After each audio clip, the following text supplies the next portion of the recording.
ఓం శ్రీ గురుదేవాయ నమః. ఓం శ్రీ గురుదేవాయ నమః. సంసార సాగర విశాల కరాల కామ నక్రగ్రహ గ్రసన నిగ్రహ విగ్రహస్య. సంసార సాగర విశాల కరాల కామ నక్రగ్రహ గ్రసన నిగ్రహ విగ్రహ మగ్నస్య రాగలసద్ ఊర్మి నిపీడితస్య. మగ్నస్య రాగలసద్ ఊర్మి రాగలసద్ ఊర్మి నిపీడితస్య. లక్ష్మీ నృసింహ మమ దేహి కరావలంబం. లక్ష్మీ నృసింహ మమ దేహి కరావలంబం. లక్ష్మీ నృసింహ స్తోత్రంలో 3వ శ్లోకము ఈరోజు మననం చేయాలి. పోయిన వారం చెప్పుకున్నట్లే పెద్ద పెద్ద సమాస పదాలతో ఒక జీవుడి యొక్క వ్యవస్థను శంకరాచార్యుల వారు చాలా బాగా ఇక్కడ చూపించారు. అంటే ఎవరైతే తనకై తనకు బయటపడలేకపోతున్నాడో సంసారం నుండి, అటువంటి ఒక సాధకుడు జిజ్ఞాసు అయిన వాడి యొక్క ఆర్తి ఎట్లా ఉంటుందో అది లక్ష్మీ నరసింహ స్తోత్రం. దానికి పూర్వం మనము శంకరాచార్యుల గురించి చెప్పుకున్నాం. అందులో గురువు యొక్క స్థితి ఎట్లా ఉంటుందంటే, అవసరం లేకపోయినా అన్నిటిని ఆపాదన చేసుకొని మనందరి కోసం చూపిస్తారు, కానీ ఆయన ఎప్పుడు సంసార సాగరంలో లవలేశం కూడా చిక్కుకోరు. అసాధ్యం అది. కనుక అటువంటి ఆ స్థితిని మనకు మనలోని ఆర్తిని కూడా చైతన్యవంతం చేయటం. ఈరోజు శ్లోకం కూడా దానికి చక్కగా నప్పుతుంది అంటే తెలుస్తుంది, సూట్ అవుతుంది. జైల్లో నుండి ఎవరు బయటపడతారు?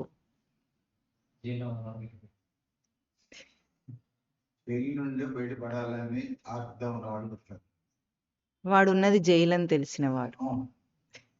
ముందు వాడున్నది జైలు అని తెలియాలి. తెలిస్తే బయటపడతాడు. తెలిస్తే కూడా బయటపడగలను. ఇది జైలు, బంధికాన. జైలు అంటే ఏమిటి? బంధికాన. ఆ బంధీ నుండి నేను బయటపడాలి అంటే ముందు బంధంలో ఉన్నానని తెలిస్తే అప్పుడు బయటపడతాడు. బంధంలో ఉన్నానని తెలియని వాడిని మనం ఏం చేసినా ముక్తుని చేయలేం. లోకం అట్లాంటిది. ఇప్పుడు సామాన్యులందరికీ ఆధ్యాత్మికత పరిచయం చేస్తే వాళ్ళేమనుకుంటారంటే, సర్వసాధారణ ఆధ్యాత్మికత అంటే పూజలు, నోములు, వ్రతాలు, దండాలు, దశకాలు, మొక్కులు అన్నీ అనుకుంటారు. కానీ విచారణ అనే ఒక అంశం ఉంది, సాధన చేయాలి అని. అది దేనికోసం అంటే, సంసార పీడ తనను పీడిస్తుంది, సంసార బాధ తనను కష్టంగా ఉంది అని తెలిసిన వాడైతే మనం చెప్పేది వాడికి ఏమైనా అర్థమవుతుంది.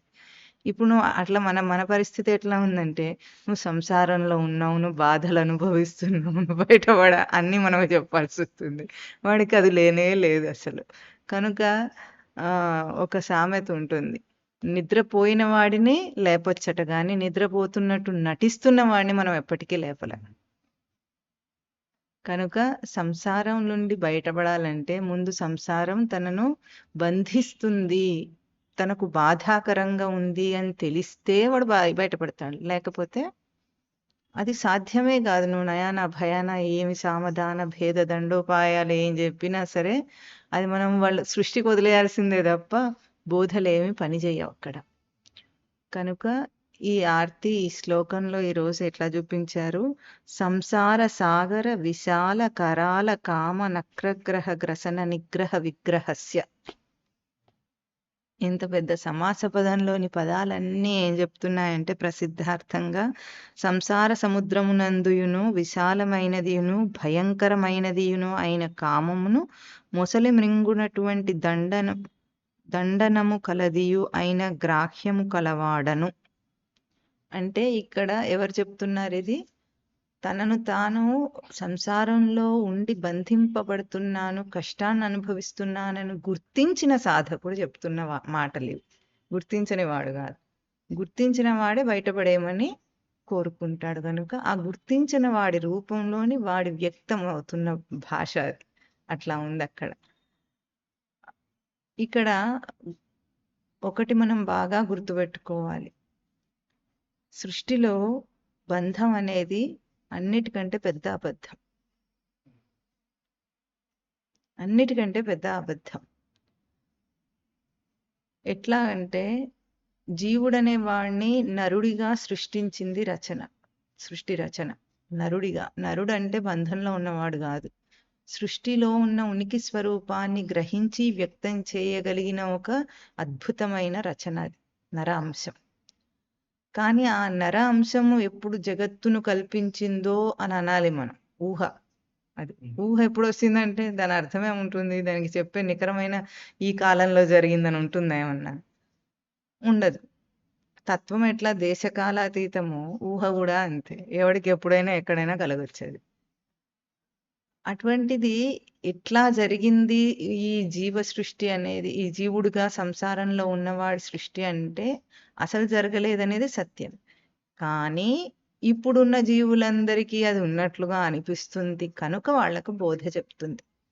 అయితే ఇప్పుడున్న జీవులకు కూడా సంసార పీడ, సంసారం అంటే ఏమిటో తర్వాత చెప్పుకుందాం కానీ, సంసార పీడ ఎప్పుడూ కూడా వాడిని బంధించకుండా, అంటకుండా, ప్రతి ప్రవర్తనలో వాడు బంధంలో పడ్డాననుకున్నప్పుడు కూడా వాడిని ముక్తుడుగానే చేసేటట్లు రచన ఉంది. వాడు ఎప్పుడు ముక్తుడు అవుతూనే ఉంటాడు. అయినా వాడికి తెలియట్లే. వాడు ముక్తుడు అయ్యాడని కూడా వాడికి తెలియట్లేదు. బంధము ముక్తి రెండూ అర్థం కాలేదు వాడికి. అప్పుడు అటువంటి వాడు ఎట్లా ఉంటాడంటే, బంధం అర్థమయ్యి ముక్తి తెలియకుండా ఉన్నవాడు సాధన చేస్తాడు. బంధము ముక్తి రెండింటి యొక్క లోతుపాతులన్నీ తెలిస్తే వాడు అతీతుడు అవుతాడు. సాధన చెయ్యడం కాదు అక్కడ అర్థము, సాధన స్థితిని సిద్ధస్థితికి చేరుకొని అతీతుడు అవుతాడు. సృష్టి మాత్రం మనని ఎప్పటికప్పుడు ముక్తుడుగానే ఉంచుతోంది, నిరూపిస్తోంది. నిరూపించి మనకు అద్దం పట్టినట్లుగా చూపిస్తోంది మన స్థితిని. అయినా లోపల ఉన్న స్ఫురణను మనం దర్శనం చేయలేని స్థితిలో ఈ ఆర్తి వస్తుంది. ఇంత సృష్టి రచన స్పష్టంగా ఉండి ఎప్పటికప్పుడు ముక్తుడుగానే ఉండేటట్టుగా ఆడేవాడి రచన ఉండి కూడా బంధాన్ని అనుభవిస్తున్నానంటే ఒక చేతగానితనం వాడి లోపల ఉంది అని అర్థం. దర్శనం చేయలేని ఒక చేతగానితనం. ఆ చేతగానితనమే ఇప్పుడు చేయూతను అడుగుతోంది. హే లక్ష్మీ నృసింహ మమ కరావలంబం దేహి. కరావలంబం అంటే చేయూతను ఇవ్వను. చేయూత అంటే అక్కడ ఎట్లా? కర అవలంబం, చేయుటకు సమర్థత. నాకే సమర్థతని ఇవ్వమని అడుగుతుంది. నన్ను బయటపడే మంత్రాలు ఇవ్వు అని అడగట్లే. నా సమర్థతను వెలికి తీసేటట్టు నాకు చేయూతనివ్వు అని. గురువు చేసే పనే అది. ఎప్పుడైనా దైవము గురువు ఎప్పుడూ కూడా మన లోపల ఉండి మనల్ని నడిపించి మన సమర్థతతోనే మనల్ని బయటపడేస్తారు కానీ మ్యాజిక్ చేసి కాదు. ఎందుకంటే సమర్థుడిగా నీ రచన ఉంది కాబట్టి నీలోని సమర్థత నీ వెరగకున్నా సరే గురువుకి తెలుసు, దైవానికి తెలుసు కనుక ఆ సమర్థతని బయటపడేస్తారు. ఎట్లా? ఒక విద్యార్థి ఉన్నాడు. విద్యార్థిని విద్యావంతుడిగా ఎట్లా తీర్చిదిద్దుతారు?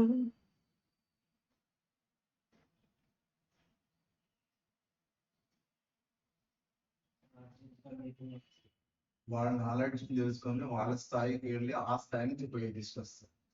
అంత ఆ స్థాయి కూడా అక్కర్లేదు. వాళ్ళ లోపల ఉన్న తెలివి అంశాన్ని చైతన్యవంతం చేస్తే వాడు విద్యావంతుడు అవుతాడు. అది ఎట్లా చేస్తాము?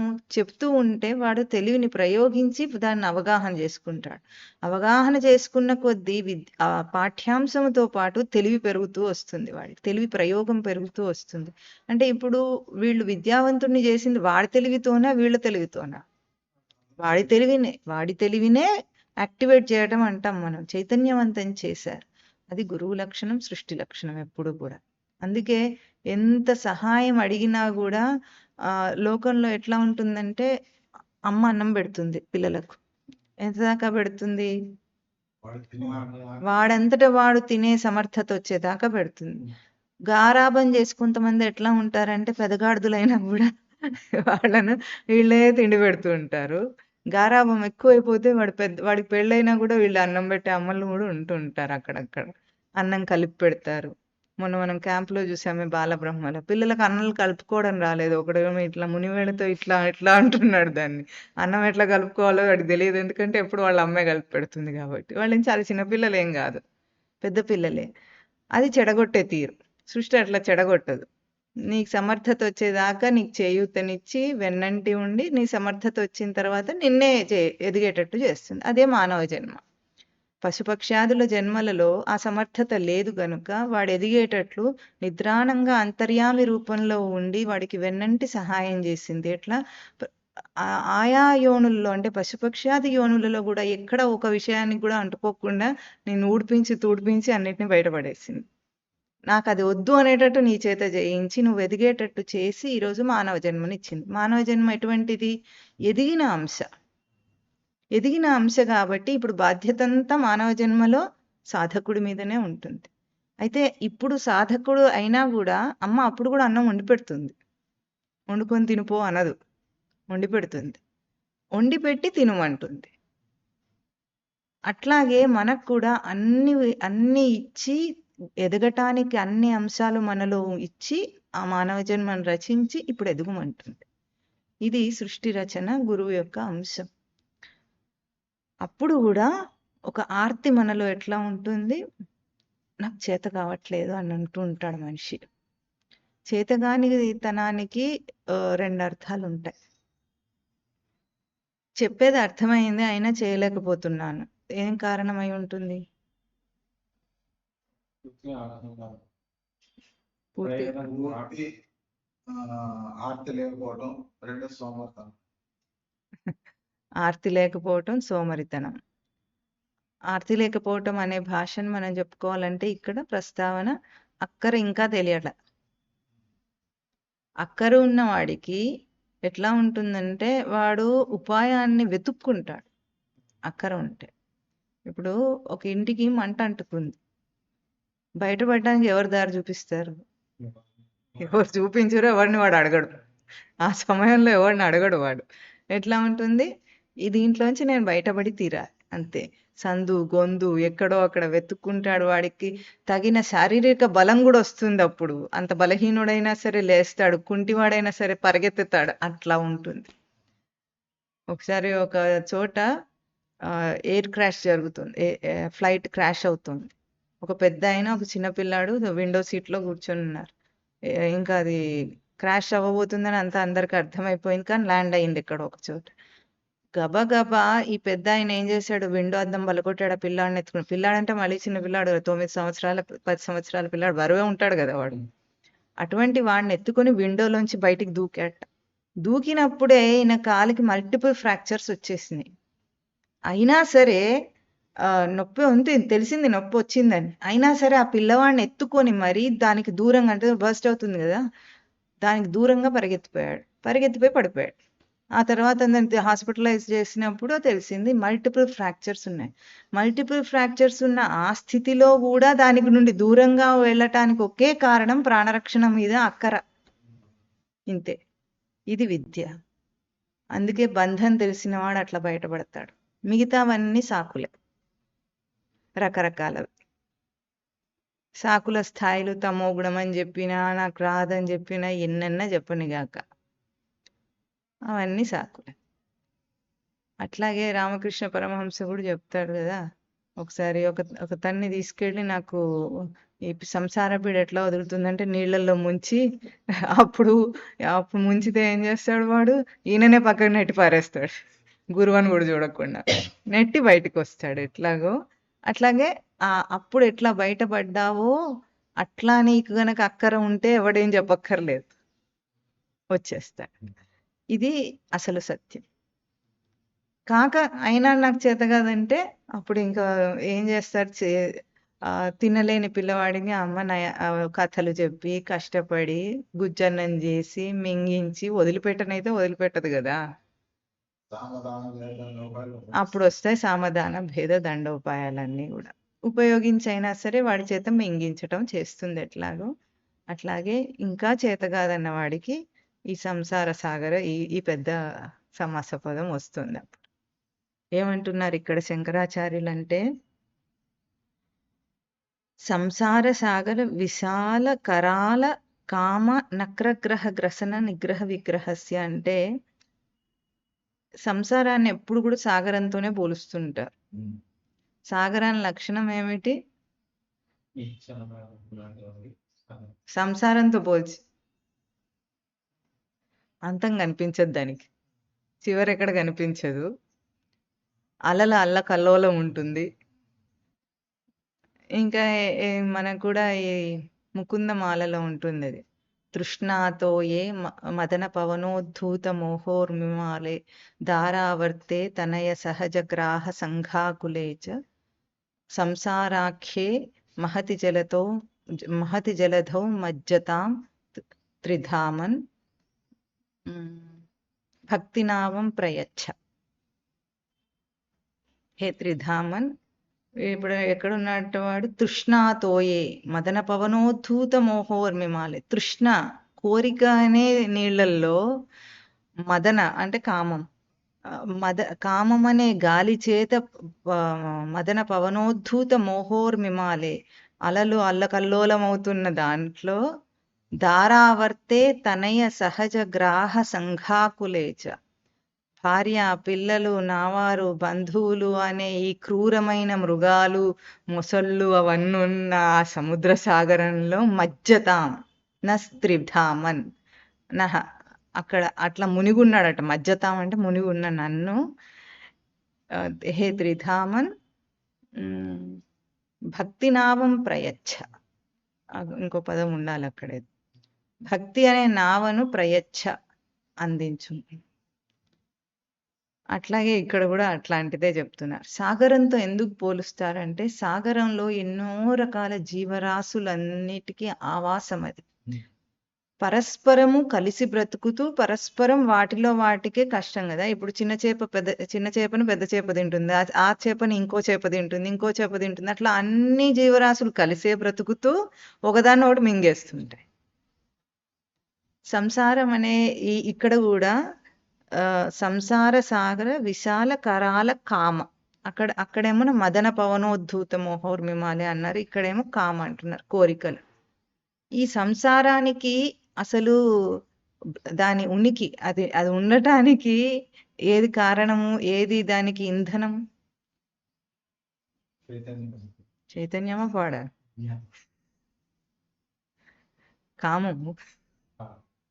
కోరిక లేకుండా ఒకడితో ఒకడు ఏదైనా ప్రవర్తన చేస్తాడు అనుకుంటున్నారా? ఎంతెంత పవిత్ర బంధాలు ఏవేవో అనుకొని మనం పేర్లు పెట్టుకున్నా కూడా అన్నీ ఉట్టవే. అన్నిటికీ కామం. సర్వస్య కామాయ సర్వం ప్రియం భవతి, సర్వం ప్రియం న భవతి. ఆత్మనస్తు కామాయ సర్వం ప్రియం భవతి. సర్వస్య కామాయ సర్వం ప్రియం న భవతి, ఆత్మనస్తు కామాయ సర్వం ప్రియం భవతి. తండ్రి కోసం తండ్రి ప్రియం కావటం లేదు, భార్య కోసం భార్య ప్రియం కావట్లేదు, పుత్రుడి కోసం పుత్రుడు ప్రియం కావటం లేదు. దేనికోసం ఏది ప్రియం కావటం? అన్ని నా కోసమే అవి ప్రియమైనవి. అంటే బయటిగా కనిపించేదేమో నావారు, సంసారం అంతే అంతే కదా. నావారుకి మూలమేమి? నేను వారు. కానీ నేను వారు అని గుర్తించకుండా నా వారి దగ్గరే మనిషి ఇరుక్కున్నప్పుడు సంసారం అవుతుంది, బయటపడలేనిదవుతుంది. నిజమైన ఆత్మకామం చేతనే దాన్ని ఆశ్రయించానని తెలిస్తే అది మనల్ని బంధించదు. ఇంత భయంకరంగా వర్ణిస్తారు సంసారాన్ని, కానీ బయటపడటానికి కూడా అదే కారణం.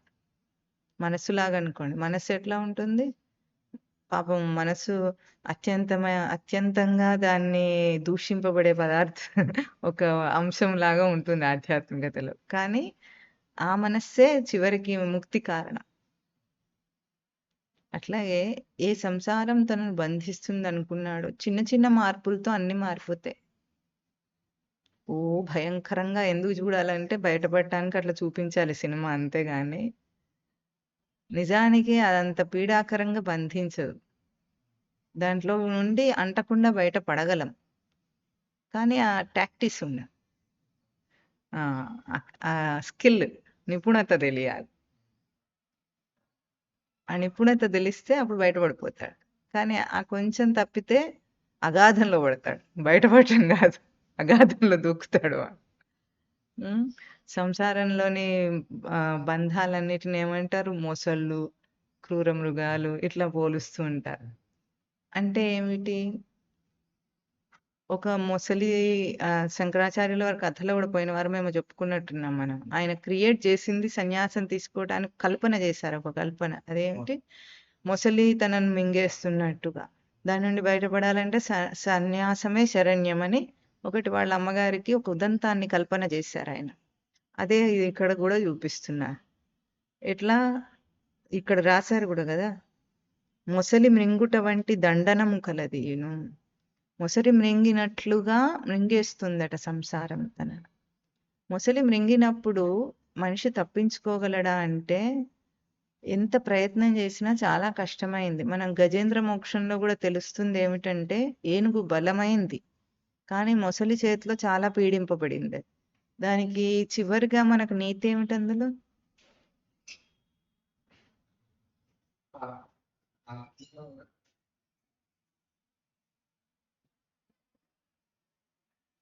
అందులో ఎట్లా చూపిస్తారు? ఏనుగు కాని మొసలి పట్టుకుంటుంది చాలాసార్లు. అది విసిరి కొడితే యోజనాల దూరం పడుతుందట ఆ మొసలి. కానీ ఆ ఏనుగు ఒడ్డుకొచ్చే లోపల అది సడన్ వచ్చేది మళ్ళీ. అన్నిసార్లు అదే జరిగింది. దానికి ఒక నీతి ఏమిటి?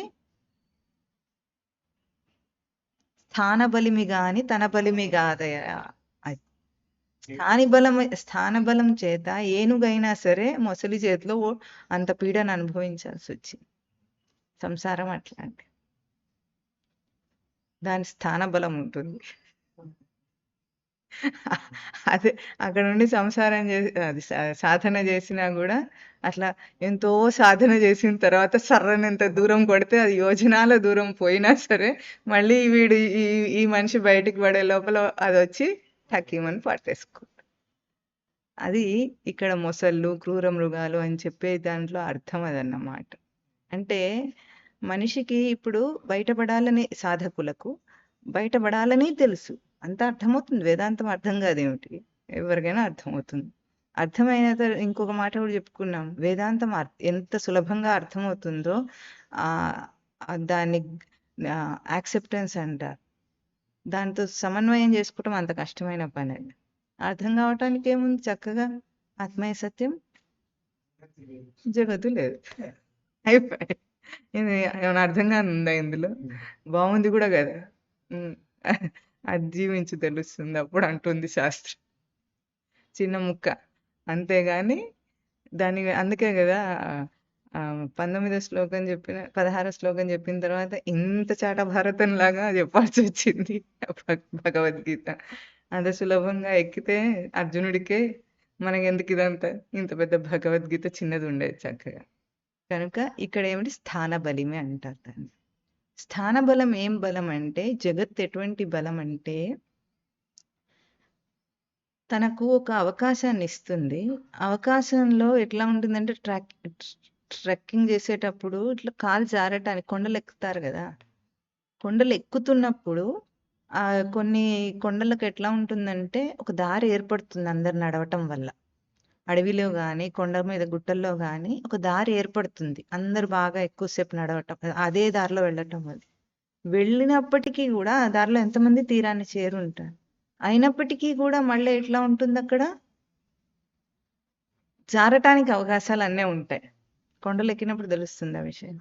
మళ్ళీ అదే అంతే ఎంత బాగా మనకు గమ్యం తెలియని చోట ఎక్కటానికి అవకాశం దారి ఏర్పడిందో అంతే జారే అవకాశాలు కూడా ఉంటాయి. అంటే జాగరూకత చాలా అవసరం.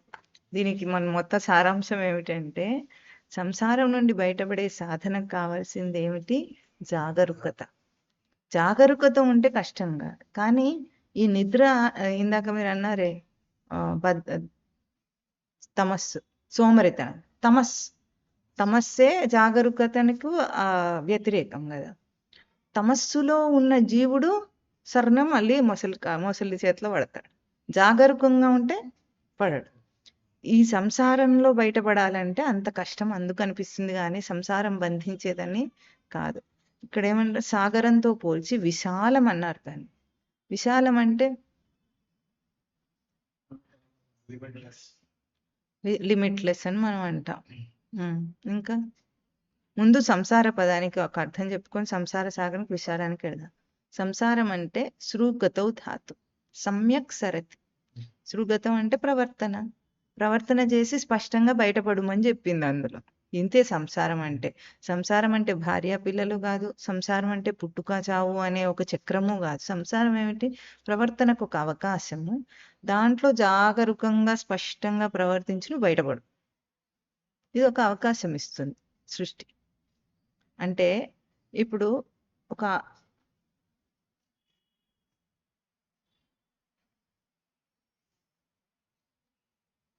గెలుపు ఎప్పుడు వస్తుంది ఎవరికైనా?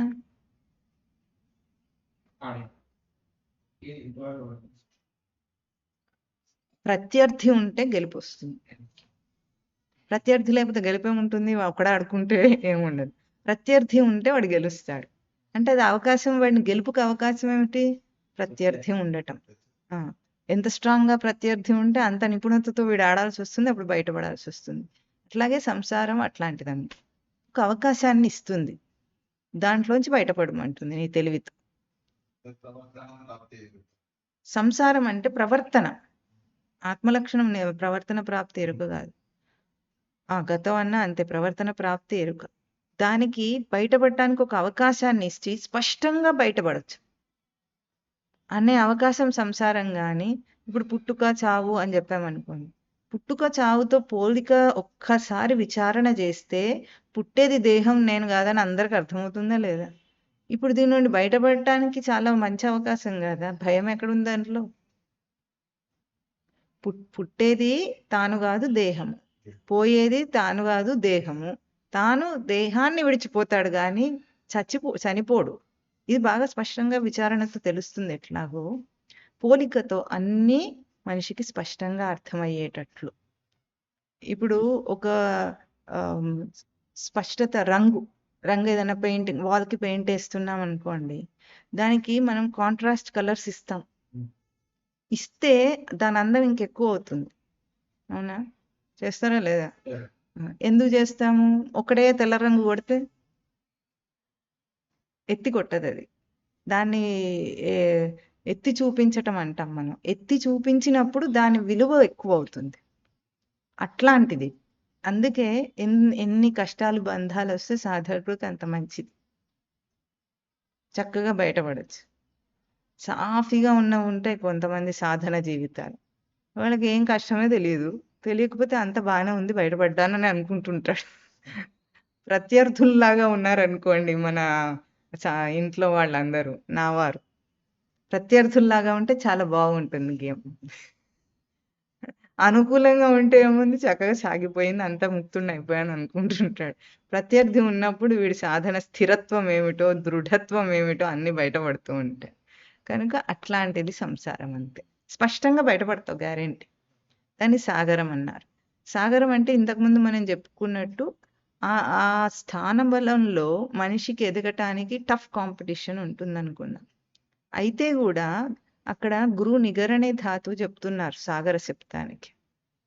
గురు నిగరణం అంటే ఏమిటంటే, ఇప్పుడు ఒకరితో మనం ప్రవర్తిస్తున్నాం, వాడు మనం చెప్పిన ప్రతిదానికి సరే సరే సరే సరే అని తలకే ఊపాడు అనుకోండి, మనం ఎంతసేపు చెప్పగలుగుతాం? చెప్పలేం కదా. వాడు అట్లా సరే అనటంలో రెండు రకాలు ఉంటాయి. నిజంగా అర్థం చేసుకొని సరే అంటే బాగానే ఉంటుంది. కొంతమంది ఏమో అర్థం కాకుండా సరే సరే అని అంటారు. చాలా మంది ఇక్కడ మన మఠంలో కూడా జరుగుతూ ఉంటుంది అప్పుడప్పుడు. స్వామివారు ఏదైనా చెప్తే భయం చేత సరే అనేస్తారు వాళ్ళు. తర్వాత వీడిని అడుగుతారు, ఏం చెప్పారండి అంటే, మీకేం చెప్పారు నాకేం తెలుస్తుంది మధ్యలో, నేను ఎక్కడో ఉన్నాను, నన్ను అడిగితే నేనేం చెప్తా అంటే, అర్థం చేసుకొని సరే అనాలని కూడా తెలియట్లే. ఆ భయం ఎంతగా ఉందంటే అది గౌరవమా పాడా? అర్థం చేసుకుంటే కదా మనకి ఏం చెప్పారో మనం ఏం చేయాలో మనకు తెలుస్తుంది. అట్లా కాకుండా భయపడి సరే అంటే తర్వాత ఏం చేస్తారు వాళ్ళు? అట్లా సరే అంటే మనం ఏం చెప్పాలి? అమాయకత్వంలో కూడా ఏదైనా సవరణ చెప్పామనుకోండి, అప్పుడు ఏమంటారు? సరే సరే అంటారు. తర్వాత చేయడు అది ఎంతకు. ఇక వాడికి ఎంతని చెప్తాం మనం? సరే అన్నాడు కదా, సరే అనకపోతే వివరంగా చెప్పి ఇట్లా కాదు అట్లా కాదు దానికి మనం ఉపాయాలు చెప్పి చేయిస్తాం. అట్లా కాకుండా వాడు ఏమన్నాడు? సరే అన్నాడు. ఇప్పుడు మనం ఏం చేయాలి? చెప్పడానికి అవకాశమే ఆగిపోయింది అక్కడ. అట్లా వచ్చినప్పుడు గ్రహింపు వ్యక్తీకరణ దెబ్బతింటుంది. గ్రహింపు వ్యక్తీకరణ అన్నదాన్ని అర్థం చేసుకోకుండా ఎప్పుడు సరే అనకూడదు. చాలా పెద్ద అపరాధం అది. ఎందుకంటే ఏ తేజస్సుని మనకు అందిస్తున్నారో గ్రహింపు వ్యక్తీకరణ అన్న తేజస్సుని ఇస్తున్నారు అక్కడ మనకు. ఇస్తూ ఉంటే దాన్ని మనం ఏం చేస్తున్నాము? ఆ తేజస్సును తీసుకోకుండా సరే అనేస్తున్నాం. మర్యాద చేతనో, గౌరవం చేతనో, భయం చేతనో, అన్నిటి చేత మనం శాస్త్రం చెప్పినా సరే అంటాం, గురువు చెప్పినా సరే అంటాం. సరే సరే అని చేయకుండా ఉంటే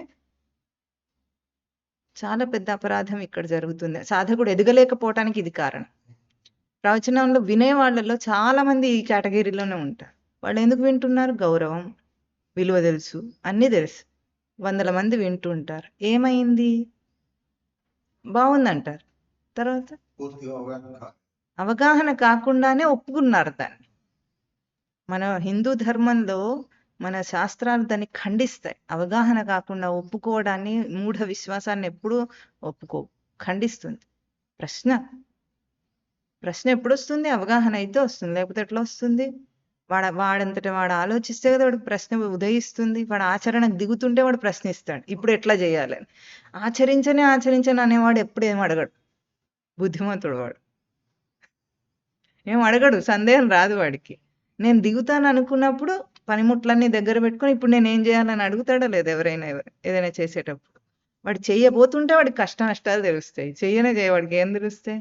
అందుకే విచారణకు ఎప్పుడు కూడా ప్రశ్నయే చక్కటి సూచన. ప్రశ్న అడిగాడంటే విచారణ మొదలైంది వాడి లోపల, వాడు ఆలోచిస్తున్నాడు. కనుక సరే సరే అన్నప్పుడు మనం ఏం చేస్తున్నామంటే మన గ్రహింపు వ్యక్తీకరణను మనం బంధిస్తున్నాం, దాన్ని వికసించనివ్వట్లేదు. వికసించనిస్తే ఏమవుతుంది? తన లోపల నుండే గ్రహింపు వస్తుంది, తనకు వ్యక్తం అవుతుంది, బయటికి దాన్ని ప్రవర్తనకు తీసుకొస్తాడు వాడు. మనం ప్రవర్తనలో తీసుకురాలేకపోయామంటే తన లోపల తనకి ఇంకా గ్రహింపు అందటం లేదు. గ్రహింపు అందితే ప్రవర్తనకు వస్తుంది. ప్రవర్తనకు రావటం లేదు బోధ అంటే మనం గ్రహింపులో దాన్ని బంధించి పెట్టామన్నమాట, దాన్ని కప్పిపుచ్చుతున్నాం. ఇది సాగరం అన్నమాట. గృ నిగరణే ధాతు ఏం చెప్తుంది? గురు శబ్దానికి కూడా గృ నిగరణనే, స్పష్టమైన గ్రహింపు వ్యక్తీకరణే. కానీ సాగర శబ్దం ఏం చెప్తుంది? దాన్నే, ఆ గ్రహింపు వ్యక్తీకరణనే తాను బంధానికి చేసుకున్నాడు. అందుకు బంధమైంది. సంసారమైన జన్మైనా కానీ, లేకపోతే జన్మ బంధం ఏమిటి? జన్మ ముక్తి. జన్మ బంధం కాదు, ఎప్పుడు జన్మ ముక్తే. జన్మ ఎత్తాడంటే వాడు ముక్తుడు అవుతాడు, గ్యారంటీ ఇచ్చినట్టే. యూనివర్సిటీలో చేరేటప్పుడే నీకు సర్టిఫికేట్ ఇచ్చినట్టే లెక్క, నువ్వు ముక్తుడివని. నిన్ను స్టూడెంట్గా సర్టిఫై చేయదు అది, మనకు ముక్తుడిగా సర్టిఫికేట్ ఇస్తుంది సృష్టి. నువ్వు ముక్త స్వరూపుడివి రా నాయన అంటుంది. మనమేమో దాన్ని బంధ స్వరూప సర్టిఫికేట్ లాగా తీసుకుంటుంటాం. ఇప్పుడు విశాలత్వం వస్తుంది. విశాలత్వం అంటే మీరు ఏం చెప్పారు? లిమిట్లెస్ అని చెప్పారు. విశాలం అంటే శాలు శ్లాఘాయాం ధాతు. విశాలం ఎట్లా అయింది ఏదైనా అంటే తాను విలువనివ్వటం వల్ల, శ్లాఘించటం వల్ల. సంసార సాగరానికి అది విశాల సాగరం ఎట్లా అయిందంటే బంధించడంలో కూడా, తనను తాను బంధించుకోవటంలో కూడా, చెప్పాలంటే జీవుడిగా బంధించుకోవటము, మన వ్యవస్థలో బంధించుకోవటం కూడా ఇంత కాంప్లికేట్ అందాం. ఎట్లా అయింది? కల్పన ఎట్లా కల్పించుకుంటాడంటే చెప్పాలంటే మనకు ఒక కళ వస్తుంది అనుకోండి. కళ వస్తున్నప్పుడు అందులో ఏదో ఒక ప్రమాదం జరిగింది, కల్లో వాడు చచ్చిపోతున్నాడు. ఆ కళ కూడా వాడికి కల్లో వస్తుంది. దీని మీద ఒక ఇంగ్లీష్ సినిమా కూడా తీశారు, పేరు గుర్తులేదు వీడికి. కానీ కళలో కళలో కళలో కళ, 3 కళలో ఏదో 4 కళలో చూపిస్తారు అందులో. అట్లా వస్తున్నప్పుడు బయటపడాలంటే ఎంత కష్టంగా ఉంటుంది చెప్పండి. వాడు ఒక కళ్ళలో బయటపడ్డా ఇంకో కళ్ళలోనే ఉంటాడు వాడు. అవునా? సంసారం అట్లా మనము పోషిస్తున్నాం. భ్రాంతికి ఇంకొక భ్రాంతిని కల్పించి ఇవి మనకు ఎక్కడ తెలుస్తాయంటే లోకంలో ఏదైనా సరే చేయాలి కదా అంటారు చూసారా, అవ్వనమాట. కదా అంటారా అనరా? ఇవే భ్రాంతిలో భ్రాంతి అన్నమాట అది. సాంసారిక ధర్మాలని చెప్తారు. ఇంకా వీటిని ఏమంటారు? కులాచార వ్యవస్థ, సాంఘిక ధర్మాలు ఇవన్నీ ఉంటాయి. చెయ్యాలి కదా, చెయ్యాలి కదా అంటే ఏడుపు, ఏదో ఒకటి ఏడుపు అని అనాలి. మనం ఏం చెప్తాం చెప్పండి దానికి? బాధ్యతలని చెప్తారు, బరువులని చెప్తారు. ఇంకెన్నెన్నో ఉంటాయి. అసలు కల్పనకు అంతం ఉండదు అక్కడ. ఎందుకు ఈ కల్పన ఎటువంటిది? తాను శ్లాఘిస్తున్న విశాలం ఎట్లా అయింది అది? సంసారం ఇంత విశాలం అయ్యి సాగరంలాగా ఎందుకు తయారైందంటే నువ్వు అట్లా కల్పించి కల్పించి కల్పించి కల్పించి కల్పించి పెద్దదిగా చేసుకుంటున్నావు. అప్పుడు అది ఇంత విశాలంగా అయ్యి నువ్వు నిన్నే అనుభాగం చేసింది. నీ కల్పన నిన్నే అనుభాగం చేసింది. అందులో ఎక్కడ చూసినా నీ కల్పన చేత చుట్టబడి ఉన్నావు నువ్వు. దాన్ని కరాల అంటున్నారు. కరాల అంటే చేత చేసుకున్నదన్నమాట. విశాల కరాల ఎవరి చేత చేయబడింది? తన చేత చేయబడిందట. కామం అది. కామం అంటే ఎట్లా ఉంది?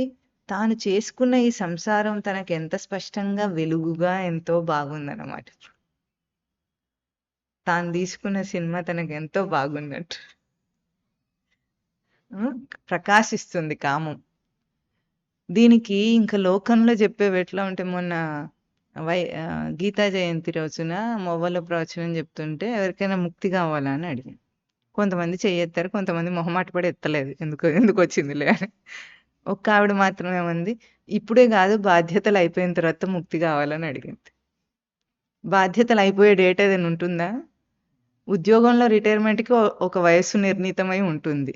సంసారంలో రిటైర్మెంట్కి వయసు నిర్ణీతమై ఉంటుందా?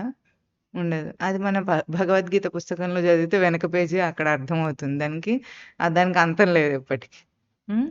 అయితే అసలు ఇంతకీ ముక్తి అంటే సంసారంలో ఇవన్నీ వదిలే ఈ బాధ్యతల నుండి ముక్తి కాదు కదా మనం ఇస్తానన్నది. ఒకవేళ ముక్తి వచ్చినా ఈ బాధ్యతలు వదిలిపోతాయా అని ఏం చెప్పలేదు కదా మనం. అంటే దేనికి ఏది కావాలో వాళ్ళకి అది కూడా స్పష్టత లేదనమాట. ఇప్పుడు ఆమెకి ఆ బాధ్యతలు ఎంత ముఖ్యమైనవి. మానవ జన్మ ముక్తికైనా సరే, ముక్తి అనేది కొంచెం అవగాహన ఉంటే కదనే కావాలంటుంది. అయినా సరే ఈ బాధ్యతలు ఎట్లా ఉన్నాయి?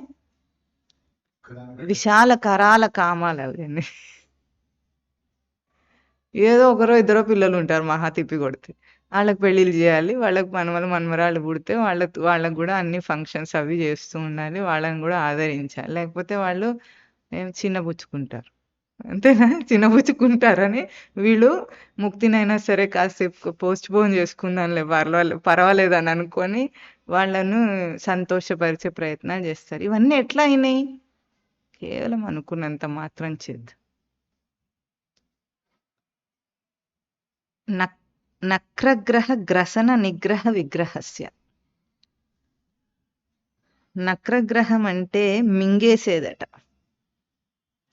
క్ర అంటే క్రము పాద విక్షేపే ధాతువు చెప్తున్నారు.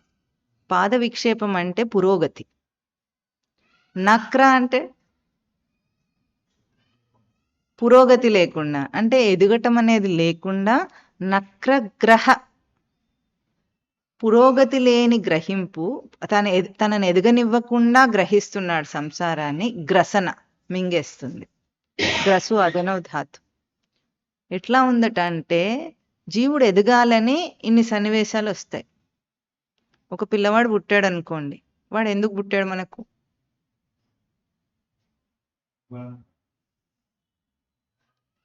ఎందుకు పుట్టాడు?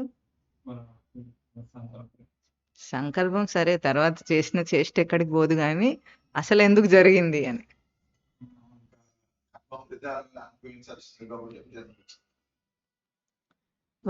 వాడొక జీవుడు, వాడికి ఒక ప్రవృత్తి ఉంటుంది. మనం ఒక జీవులం, మనకు ప్రవృత్తి ఉంటుంది. రెండు ప్రవృత్తులకు ఢీకొట్టాలి. ఇప్పుడు ఇద్దరు ప్రవృత్తులకు సరిపడా ఒక సంఘటన ఒకటి క్రియేట్ చేస్తుంది సృష్టి. అందులో ఇద్దరికి బుద్ధి రావాలి. అందుకు వాడు వచ్చాడు. భార్య అందుకే వస్తుంది, పిల్లలు అందుకే వస్తారు, తల్లిదండ్రులు అందుకే వస్తారు, స్నేహితులు అందుకే వస్తారు, అందరూ అందుకే వస్తారు, గురువు శిష్యులు కూడా అందుకే వస్తారు. అంతే మరి. అప్పుడు ఏమైంది? ఈ సంఘటన వాడిని ఏం చేసింది? ఎదగాలి వాడు. ఇప్పుడు పురోగతి అంటే ఎదగటం. వాడితో ప్రవర్తించి నేను ఎదగాలి. మామూలుగా అయితే మనకు అర్థం కావాలంటే పిల్లలను పెంచేటప్పుడు మన బాధ్యత ఉంటుందా లేదా? అప్పుడు వాడి కోసము మనం ఎంతో బుద్ధిగా ప్రవర్తించాల్సొస్తుంది. మామూలుగా ఉన్నవాళ్ళు గూడా పిల్లలు పుట్టగానే బాధ్యతగా ప్రవర్తించి ఎదగటానికి అంటే ఎదిగిన వాళ్ళలాగా వాళ్ళ ముందు ప్రవర్తించి వీడు ఎదగాల్సొస్తుంది తప్పనిసరిగా. అట్లా లౌకికం. కానీ ఆధ్యాత్మికంగా ఏమిటి? వాడి ప్రవర్తనను కూడా ఓర్చుకొని, వాడి ప్రవర్తనకు మన ప్రవర్తనను అగ్రెసివ్‌గా రాకుండా మనం అణుచుకొని, వాడిని ఓర్చుకోవాలి. మన ప్రవర్తనను అణుచుకోవాలి. అణుచుకొని ప్రవర్తించి, వాడి ప్రవర్తనను దూరం జేయగలగాలి. తల్లిదండ్రి పెంపకం అంటే అట్లా. మ త తల్లికి గూడా ఒక ప్రవృత్తి ఉంటుంది. కోపం రాకుండా ఉంటుందేమిటి చికాకొస్తే. కానీ వాడితో ప్రవర్తించేటప్పుడు ఏం జేయాలి? ఓర్చుకోవాల్సొస్తుంది. వాడి ప్రవృత్తిని అతిక్రమించి, తన ప్రవృత్తిని గూడా అతిక్రమించి ప్రవర్తించాలి. ఎంత ఎదుగుతుందప్పుడు తల్లి? ఎదుగుతుందా లేదా? పిల్లవాడిని ఎదిగేటట్టు చేస్తుంది. తాను ఎదుగుతుంది. అందుకు ఆ అవకాశం సృష్టింపబడింది. మనం ఏం చేశాము? బంధంలో వాత్సల్య బంధాన్ని పెంచుకొని వాడిని ఎదగనివ్వరు, వీళ్ళు ఎదగరు. ఇది నక్రగ్రహం. అంటే క్రము పాద విక్షేపే ఎదగటాన్ని చూపిస్తుంది. పాద విక్షేపం లేదు అంటే పురోగతి లేదక్కడ. పురోగతితో నువ్వు ప్రవర్తించాల్సిన ఒక అవకాశాన్ని నీకిస్తే వాడొచ్చి నువ్వేం చేసావు? వాత్సల్యంలో నువ్వు బంధింపబడి వాడిని కూడా బంధించావు. ఈ రోజు పెంపకం ఇంకా అసలు ఎప్పుడైనా అంతే. సంసారంలో ఉన్నవాళ్ళు లౌకిక దృష్టితో నీతి రీతి నేర్పించినా ఆధ్యాత్మిక దృష్టిని అందించే తల్లిదండ్రులు ఎవరు ఉండనే ఉండరు. ఆ ప్రవర్తనను అందించేవాళ్ళు చాలా అరుదుగా ఉంటారు. అంటే పురోగతితో నువ్వు అక్కడ పరస్పరం ఎదగవలసిన చోట నక్రగ్రహం అయింది. అదేమైంది? గ్రసన మింగేసింది. ఇద్దరి అవకాశాన్ని మింగేసింది. మనము ఒకటి బాగా గుర్తించాలి, సాధకులైన వాళ్ళు ఎవరైనా సరే. జీవితంలో ఒక్కొక్క క్షణం గడిచిపోతూ ఉంటే ఒక అవకాశం దాటిపోయింది, మళ్ళీ ఇట్లాగే వచ్చేస్తుంది అని చాలా నిర్లక్ష్య భావనతో సాధన చేయటం చాలా తప్పు. తెలుసుకోని వాడు ఎట్లాగో తెలుసుకోలేదు. వాడి కోర్సులో వాడు చదువుకుంటాడు, ఢకాముక్కిలు తిని వస్తాడు ఎప్పుడో. కానీ తెలుసుకున్నవాడు ఎప్పుడైతే సాధన చెయ్యాలనుకుంటున్నవాడో అక్కడ నిర్లక్ష్యం వచ్చిందంటే మాత్రం చాలా కష్టం. ఆ నిర్లక్ష్యం ఎందుకు వస్తుంది? ఒక స్థాయికి తెలుసుకున్నాడని వీడు తృప్తి పడతాడనమాట. ఒక స్థాయికి అర్థమైంది కదా, సామాన్యుడు అంటే చాలా బెటర్ కదా ఇప్పుడు నేను అనుకుంటాడు. కానీ ఎదుగుదలలో ఎంతో అవకాశం ఉంటుంది. గురువుని చేరిన తర్వాత అవకాశం పూర్ణమైన అవకాశం అది. అప్పుడు కూడా మళ్ళీ పూర్తి కాకుండా ఉంటే దాన్ని ఏమంటాము? రోజులు గడిచిపోతూ ఉంటాయి. అట్లాగే ఉంది. ఎంత కాలమైనా కూడా అట్లాగే ఉంది అనే ఒక అంశం వచ్చినప్పుడు అప్పుడు తెలుస్తుంది. చూస్తూ చూస్తూ కాలం గడిచిపోతుంది. కాలం అనే పాము మింగేస్తుంది. కాలాహీనో గ్రస్తః. కాలం అనే పాము చేత మింగబడతాడు వాడు. అది మనకు తెలుస్తుంది. కాలం అంటే ఏమిటి? తన అవకాశాలను తానే మింగేస్తున్నాడు. చక్కగా ఉన్న జీవితాన్ని తన అవకాశాలను మింగేసి లేనివిగా చేసుకుంటాడు. నక్రగ్రహ గ్రస్తము నిగ్రహ విగ్రహస్య. నిగ్రహం అంటే నిజానికి దీని ప్రసిద్ధార్థం ఏదైతే చెప్పారో ఈ సమాస పదానికి, దాంట్లో ఎట్లా వచ్చింది? మొసలి మృంగుట వంటి దండనము కలదియు అయిన గ్రాహ్యము కలవాడను అని. గ్రసన నిగ్రహ అంటే గ్రాహ్యం అని చూపించారు. కానీ నిగ్రహ విగ్రహస్య అన్న పదానికి తత్వార్థం తీసుకుంటే తన సమర్థతని చెప్తున్నాడు అక్కడ. ఇంత సంసారమైన ఈ వాత్సల్య బంధంలో చిక్కుకొని దాన్ని అవకాశాలను మింగేసే అవకాశం ఉన్న దాన్ని కూడా నిగ్రహించగలిగిన విగ్రహ స్వరూపుడు నేను. నిగ్రహం, విగ్రహంలో వి అనే 2 ఉపసర్గలు గ్రహణముకే ఉన్నాయి అక్కడ. నిగ్రహం అంటే తనను పొందేటటువంటి గ్రహింపు, విగ్రహం అంటే విశిష్టంగా గ్రహించగలిగినది గ్రహింపు. 2 కూడా మనకు ఎదిగే అవకాశాన్ని, తన సమర్థతను చూపిస్తున్నాయి. అంటే ఇంత మొసలి నోట్లో తల ఇరుక్కున్నంత ఒక అవాంతర పరిస్థితుల్లో ఉన్న దాంట్లో కూడా నేను గ్రహించి బయటపడగలను అటువంటి వాడన్ననే చెప్తుంది తత్వార్థం అక్కడ. ప్రసిద్ధార్థానికి తత్వార్థానికి పొసగట్లేదు అక్కడ. తన సమర్థతను తాను చెప్తున్నాడు. ఇప్పుడు ఇటువంటి స్థానంలో కూడా నిగ్రహించుకోగలను నేను. నిగ్రహించుకోవటం అంటే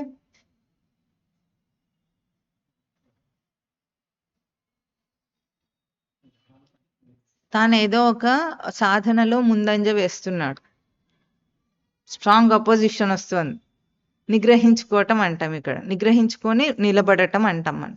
అంటే నిగ్రహించుకోవటానికి అక్కడ అర్థం ఏమిటి? అటువైపు చేంజ్ జరిగినా కూడా రెస్పాండ్ కాకుండా తనను తాను పొందే గ్రహింపుని విడవడు వాడు. ఏమన్నా గానిగాక, ఎంత ఎంత వ్యతిరేకతనైనా రానిగాక, అక్కడ తనను తాను పొందుట నుండి తాను సడలడు. తన స్థిరత్వాన్ని, తన కుదురును పోగొట్టుకోడు. మనం ఇక్కడ చెప్పుకున్నప్పుడు మనకు మామూలుగా బాగానే ఉందనిపిస్తుంది, కానీ ఆ సన్నివేశంలో మనం వచ్చినప్పుడు ఒకసారి గనక దాటగలిగితే ఆ తేజస్సు మనకే అర్థమవుతుంది. నిగ్రహించుకోగలిగిన తేజస్సు ఎట్లా ఉంటుందో బాగా అర్థమవుతుంది. అది ఆ ఒక్కసారి గనక ఆ తేజస్సు మనకు అర్థమైతే ప్రతిసారి దాటేయగలడు వాడు. అటువంటి విగ్రహ స్వరూపుడు వాడు. విగ్రహం అంటే అటువంటి విశేషమైన గ్రహింపు తన నిజ స్మృతి తనకిస్తుంది ఎప్పటికీ. అదే ఇందాక మనం మొదట్లో చెప్పుకున్నది, సృష్టి ఎప్పుడూ నిన్ను ముక్త స్వరూపుడిగా నిలబెడుతుంది. దాన్ని ఒక్కసారి గ్రహింపుకు తీసుకో. ఎన్ని కష్టాలు వచ్చినాయి, ఎన్ని కష్టాలు పోయినాయి.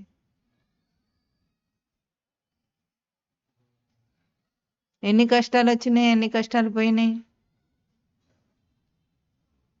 మీరు ఇట్లాంటి సమాధానాలు ఇస్తారా? అన్ని కష్టాలు వచ్చినాయి పోయినాయి కదా. ఆగమ అపాయిన అనిత్యాహ తాం స్థితిక్షస్వ హే భారత. ఆగమాహ అపాయిన అనిత్యాహ, అన్నీ ఒక్కటి కాదు, రెండు కాదు. వచ్చింది ఏదైనా పోతుంది, పోయింది. నేనేమైనా స్థిరంగా ఉన్నా. అప్పటికప్పుడు తాత్కాలికంగా నేను చరించినట్టు ఊహ భ్రాంతి కలిగినా ఇప్పుడెట్లా ఉన్నా, దాన్ని వదిలేసి హాయిగా ఉన్నా. ఇటువంటి విగ్రహ స్వరూపుడు కాదా నువ్వు? ఎందుకున్నాడు తాను నిశ్చలంగా? తనకు అదేమిటి, హాస్పిటల్లో ఐసీయూలో ఆక్సిజన్ అందుతుంది చూసారా? ఆక్సిజన్ ఉన్నంతసేపు బ్రతుకుంటాడు. ఇట్లా తీసేస్తే ఏమవుతాడు? పుట్టుకోమంటాడు. అవునా? ఆక్సిజన్ అట్లా అందించటం ఎప్పుడు వచ్చింది మనకు? పాపం వాడు ఊపిరితిత్తులు వాడు తీసుకోలేనప్పుడు ఇచ్చింది. లేకపోతే మనకి ఇప్పుడు ఏముంది, మనం ఆక్సిజన్ తీసుకుంటూనే ఉన్నాం చక్కగా. ఇప్పుడు మనకు ఆరోగ్యంగా ఉన్నప్పుడు ఎట్లా ఊపిరి మీద ధ్యాస లేకుండా అది అందుతూనే ఉందో, నేను అన్న స్ఫురణ అంతకంటే స్పష్టంగా అందుతుంది ఎప్పటికీ. ఎప్పుడో దానికి కష్టం వస్తే, ఊపిరితిత్తులకు ఏదైనా ఇన్ఫెక్షన్ వస్తే అప్పుడు ఆక్సిజన్ అవసరం వస్తుంది. మనకు అప్పుడు తెలుస్తుంది దీని విలువ ఏమిటో. అట్లాగే మనకు కష్టాలు వచ్చినప్పుడు నేను అన్న స్ఫురణకు ఆటంకం కలుగుతుంది. అప్పుడు ఆక్సిజన్ సిలిండర్ పెట్టుకున్నట్టుగా, ఆక్సిజన్ బయట నుండి అందించినట్టుగా మనం కష్టపడిపోతామని. అంటే నిలదొక్కుకోవడానికి ఒక సంఘర్షణ జరుగుతుంది. అప్పటిదాకా నువ్వు నిలదొక్కుకొని లేవు. ఇప్పుడు రోజంతా స్ఫురణ చేత నిలదొక్కుకొని ఉన్నామా లేదా? అటువంటి విగ్రహ స్వరూపుడివి నువ్వు. ఎప్పుడో ఒకసారి కదా కష్టాలు వస్తున్నాయి. రోజు ఏమొస్తున్నాయి? దేంతో బ్రతుకున్నావు? నేను అన్న స్ఫురణ ఎప్పుడూ అందుతూ ఉండగా, సహజ ప్రక్రియగా జరుగుతున్నట్టు, ఆ ఊపిరితిత్తుల శ్వాస ఎట్లా సహజ ప్రక్రియగా నీకు దేహంలో జరుగుతుందో, నేను అన్న స్ఫురణ జీవుడికి నిత్యం అందుతూనే ఉంది. అందుకే వాడు ఉన్నాడు. ఎప్పుడో కష్టం వచ్చినప్పుడు వెంటిలేటర్లు, ఆక్సిజన్లు లాంటివి, నెబులైజేషన్ లాంటివి అవసరం వచ్చినట్టు అప్పుడు మనం ఏం పెట్టుకోవాలి? నిలదొక్కుకోవడంలో కొంచెం చంచలతనం రాగానే ఒక ప్రవచనం వినాలి, ఒక పుస్తకం చదువుకోవాలి. లేకపోతే ఇంకా కష్టంగా ఉందనుకోండి, చాలా ఎంత నిగ్రహించుకోలేని అప్పుడు గురువు దగ్గరికి పరిగెత్తుకుని వచ్చేయాలి. బయట ఏమో సమస్యను తీర్చుకోవాలనే ప్రయత్నం చేయొద్దు. పరిగెత్తుకుని వచ్చేస్తే అవే తీరుతాయి సమస్యలు. చూడండి ఒకసారి, చేస్తే తెలుస్తుంది అదంతా. ఇట్లా చెప్తారు కానీ అట్లా ఎక్కడ ఉండదు. ఇట్లాగే గోవర్ధన పర్వతం ఎత్తినప్పుడు స్వామి ఏం చెప్తాడు? చిటికన వేలి మీద నేను ఎత్తుతా, నాకేలు అల్లాడదు. నేను కదలదు, అది చలించదు. అందరు వచ్చేయండి అంటుంటే మన ఫోటోల్లో కూడా కనిపిస్తుంది. సరే వస్తారు అందరూ, అక్కడ అందరూ స్వామిని నమ్మేవాళ్ళే, కానీ కర్రలు అడ్డం పెడతారు. ఆయన చిటికల వేలు మీద ఎత్తుతూ ఉంటే వీడు కర్రను అడ్డం పెట్టి సపోర్ట్ ఇస్తుంటాడట. మనకు నమ్మకం ఉండదే గురువు మీద, శాస్త్రం మీద. నన్ను శరణు జొచ్చితే చివరికి ఏమన్నాడు స్వామి? సర్వధర్మాన్ పరిత్యజ్య మామేకం శరణం వ్రజ. నన్ను శరణు పొందు అన్నాడు, నేను శరణు పొందు అన్నాడు. జగద్గురువునో గురువునో నేనునో ఎవరిని శరణు పొందుతాడు? అందరూ ఒకటే. నువ్వు ఏ రూపంలో శరణు పొందితే అది. అట్లాగే మనకి ఏదైనా ఈ మన విగ్రహ స్వరూపానికి అంటే నిరంతరంగా మనకున్న ఈ గ్రహింపు స్ఫురణకు ఎప్పుడైనా ఆటంకం రాగానే యాక్టివేట్ చేసుకొని నేను శరణు పొందాలి. సంసారం లేదు, సాగరం లేదు, మొసలు లేవు, ఏం లేవు అక్కడ. ఒక్కసారిగా వ్యానిష్ అన్నట్టు అని పోతాం. తప్పకుండా జరుగుతుంది, అది హాస్యమేం లేదు అందులో. మగ్నస్య, అందులో మునిగి ఉన్నట్ట. ఎందులో? నిగ్రహ విగ్రహస్య. ఎవరైతే ఈ సంసార సాగరంలో ఈ తత్వార్థం అయితే ఎట్లా ఉంది, తన సమర్థతను నిగ్రహ విగ్రహస్య అని చెప్పుకుంటున్నాడు సాధకుడు. దాంట్లో మునిగి ఉన్నవాడు. మగ్నస్య అన్న పదానికి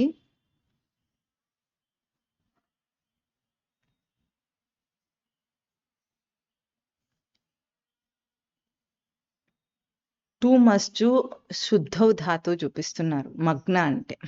మగ్న అంటే మునిగి ఉండటం అని సాధారణ అర్థం. శుద్ధౌ ధాతు చెప్తుంది. ధాతు అర్థం శుద్ధౌ అని అర్థం చెప్తుంది. ఎట్లా శుద్ధి పొందాడంటే, శుద్ధిగా ఉన్నాడంటే వీడు ఇంత కల్పనలో కూడా బురదలోని తామర పూలాగా ఉన్నాడు వీడు. సృష్టిలో ప్రకృతి ఎంత బాగా ఉంటుందంటే ఒక్కొక్క దాని నుండి మనం గనుక, లోకంలో ఒక సామెత చెప్తారు, సామెత గడ శ్లోకమే ఉంది దానికి.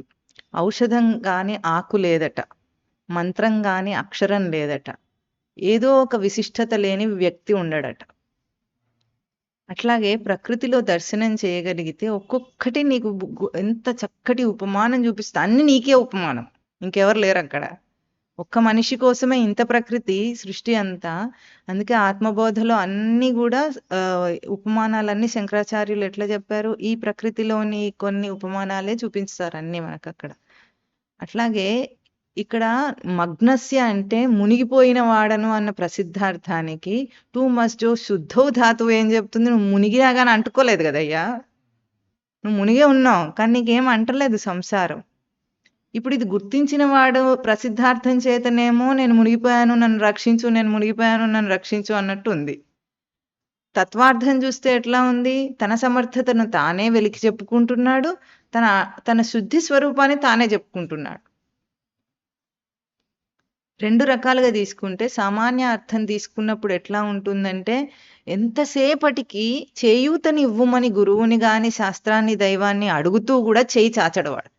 అట్లా ఉంటుంది సామాన్య అర్థం. నువ్వు చేయి చాచకుండా నేను మునిగిపోయానన్నా చచ్చానన్నా నీకు చేయుతోని ఎట్లా ఇస్తారు ఎవరన్నా? ప్రసిద్ధార్థం అదే ఉంది. అట్లా అడుగుతారా శంకరులు?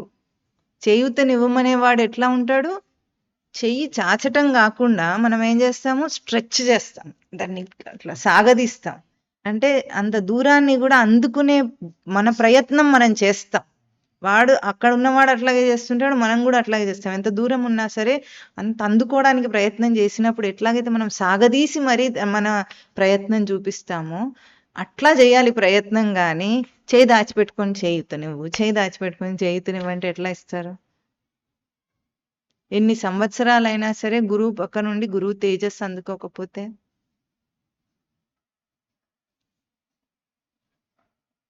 అట్లాగే ఉంటుంది, దాచిపెట్టుకున్నట్టు అడిగినట్టు. అప్పుడు మగ్నస్య అన్న దానికి ప్రసిద్ధార్థం బాగా సూట్ అవుతుంది. మునిగిపోయాను మునిగిపోయాను మునిగిపోయాను. అదే మనం తత్వార్థానికి తీసుకుంటే మగ్నస్య అంటే నేను శుద్ధి స్వరూపంలో ఉన్న, శుద్ధ స్వరూపంలో ఉన్నాను నేను. శుద్ధి చేస్తుంది నన్ను సంసారం, అంటకుండా చేస్తుంది నన్ను సంసారం. అది జీవన్ముక్తి కాదా? దేహం ఉంటే సంసారం ఉన్నట్టే, భార్య పిల్లలు అవన్నీ కాదు సంసారం అంటే. దేహంతో ఒక జీవుడిగా తనను తాను అనుకున్నాడంటే అది సంసారం. పోయిన వారం చెప్పుకున్నాం మనం. తన స్వరూప స్థితికి అన్యంగా ఒక చిన్న తలంపు గాని సత్యం అనిపిస్తే, రావటంగా తలంపు సత్యం అనిపిస్తే అది జీవభావం. బయట నాటకం జరుగుతూ ఉంటే అది సత్యం అని ఎప్పుడు అనిపించకూడదు మనకు. అది అనిపిస్తే వాడు జీవభావంలో ఇరుక్కున్నవాడే. అది ఇక్కడ శంకరాచార్యుల స్థితి. క్షణకాలమైనా అట్లా తోచకూడదు వాడికి. ఎందుకు? నిత్యముక్త స్వరూపుడిగా నువ్వు ఉన్నావు. అది మగ్నస్య అంటే నిత్యముక్త స్వరూపుడిగా ఉన్నావు నువ్వు. ఈరోజు ఉన్న పళాన నువ్వు ముక్తుడివి, ఉన్న పళాన నువ్వు బ్రహ్మస్వరూపుడి. కాదు అనిపించిందనుకో, అప్పుడు నీలో దోషం చూసుకో, అప్పుడు ఆచరణ చేయి సాధన. కాదన్న నీకే అవునని తెలుస్తుంది. సాధన ఆచరణ అందుకుంది. మనం చెప్పుకున్నాం దీన్ని 2-3 సార్లు కూడా చెప్పుకున్నాం. ఏమిటది? శుద్ధి చేసుకో అంతే. All you need is polish your mirror. అద్దాన్ని శుభ్రం చేసుకుంటే ప్రతిబింబం స్పష్టం అవుతుంది. మురికి పట్టుంది అంతే, ఇంకేం కాల. ఒక్కసారి చెయ్యి. చేసి కాలేదంటే అప్పుడు అడగాలి, చేయకూడదు అడగకూడదు. కనుక నిత్యముక్త స్వరూపునిగా నిన్ను నిలబెట్టిందని నువ్వు గుర్తించి ఇప్పుడు చేయుతని అడుగు. అప్పుడు సృష్టి అన్ని జ్ఞానాలు మనలోంచే ఇస్తుంది. ఒక్కసారి కనుక మనం ఒక్కసారి దాన్ని తాకగలిగితే మొత్తం విజ్ఞానం తనకు వచ్చేస్తుంది. అందుకే ఆత్మభావస్థ భాస్వత జ్ఞానదీపేన అజ్ఞానజం తమః నాశయామి.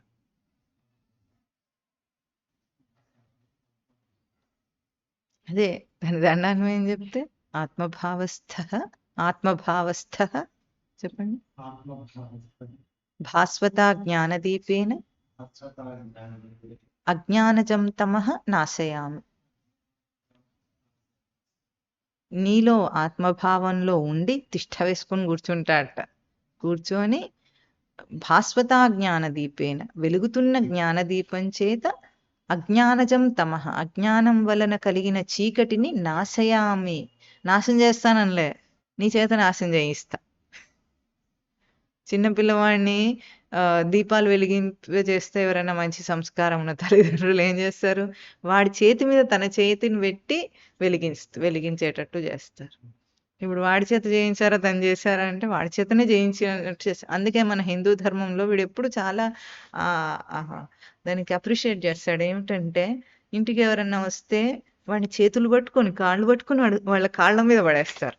చూసారు ఎప్పుడైనా? వాళ్ళ దండం పెట్టి, కొంత పెద్దవాడైతే మనం చేస్తుంటే వాడు కూడా చేసేస్తాడు నమస్కారం. లేకపోతే కూడా దండం పెట్టినానా అని వాళ్ళ చేతులను ఉంచి వాడి నుంచి దండం పెట్టిస్తారు. అంతే. చిన్నపిల్లవాడికి ఏమవసరం? మళ్ళీ దానం చేసేటప్పుడు కూడా వాడి చేతి కూడా ఒక రూపాయో ఎంతైనా సరే దానం చేయిస్తారు. ఎందుకంటే వాడి చేత చేయిస్తే గానీ వాడికి అది తెలియదు. 100 రూపాయలు వాళ్ళు ఇచ్చేయచ్చు, అందరి చేత 10 రూపాయలు ఇప్పించడం ఎందుకు అంటే అందరికీ ఆ చేయటం అనేది అలవాటు అవ్వాలి. ఇవ్వటం చేయించటం. ఇంకొకటి సాధనలో కూడా తను చేయటం కంటే చాలా గొప్ప విశేషం చేయించటం. తను చేయటం ఏముంది? తనొక్క ప్రవృత్తితోనే డీలింగ్. తన ప్రవృత్తి అడ్డం వస్తుంది, దాన్ని ఎదుర్కోవాలి, దానికి ఉపాయాలను వెతుక్కుంటాం మనం. కానీ ఇతరుల చేత చేయించేటప్పుడు చాలా బాధ్యత. చేయించగలగటం చాలా గొప్ప విశేషం. నేను చేయలేకపోతున్నాననే అంటే పూర్ణుడైన వాడికి అది అవలీలు. తాను పూర్ణుడైతే చేయించటం పెద్ద విశేషం కాదు. లోకంలో ఇప్పుడు పిల్లల పెంపకంలో వీడు ఎక్కువసార్లు చెప్పేది ఏమిటంటే, మీరు చేయించడానికి ప్రయాస పడద్దు, మీరు ఆచరించండి, వాడే చేస్తాడు.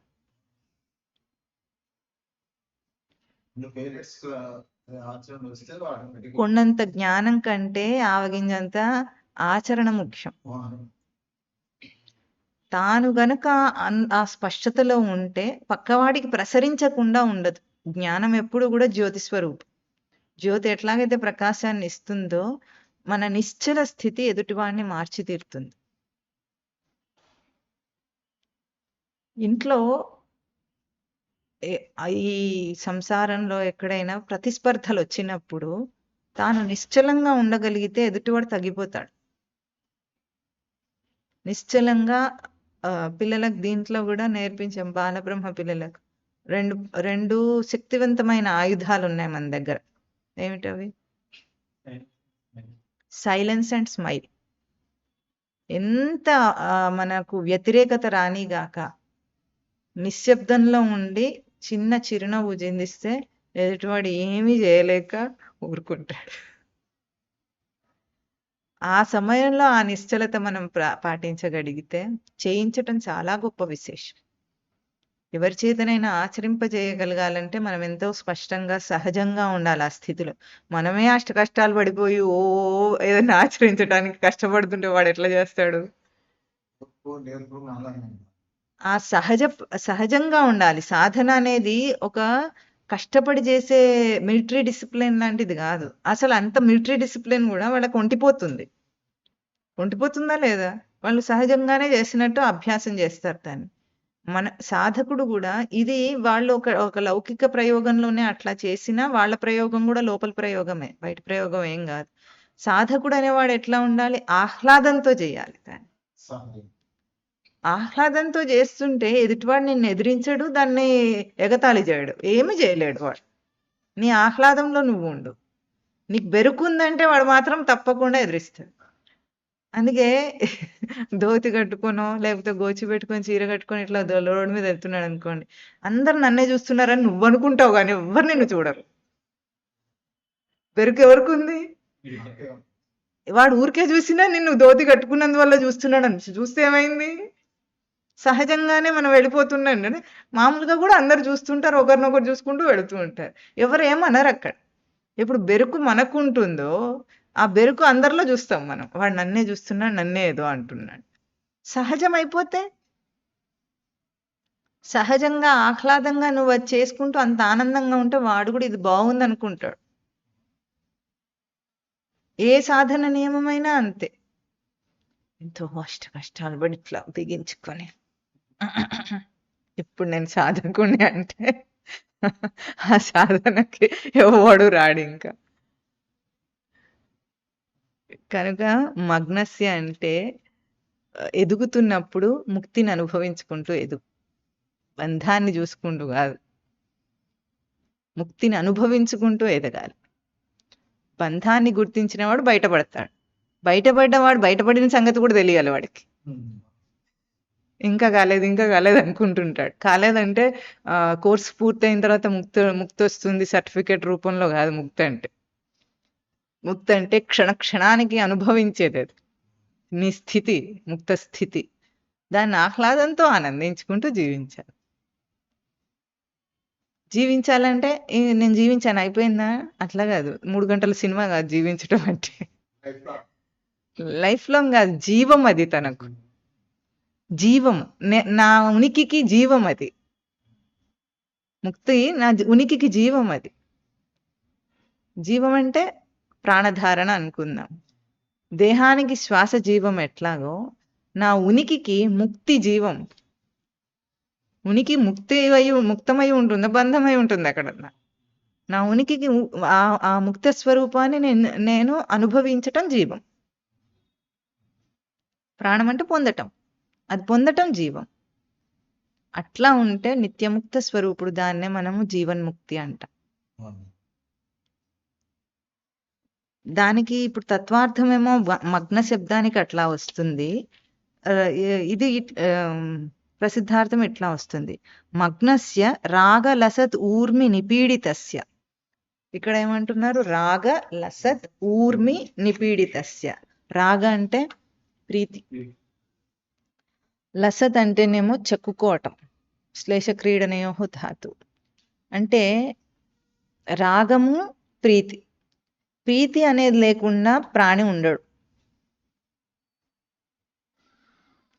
కానీ మనమేమనుకుంటామంటే దేహం మీద ప్రీతి, నావారనే ప్రీతి, విషయాల మీద ప్రీతి, భోగాల మీద ఆసక్తి ప్రీతి అనుకుంటాం మనం. అసలు అది సృష్టిలోనే లేదు. నువ్వు ఏది పట్టుకున్నా, మనం ఎందుకు పట్టుకుంటాం ఏదన్నా?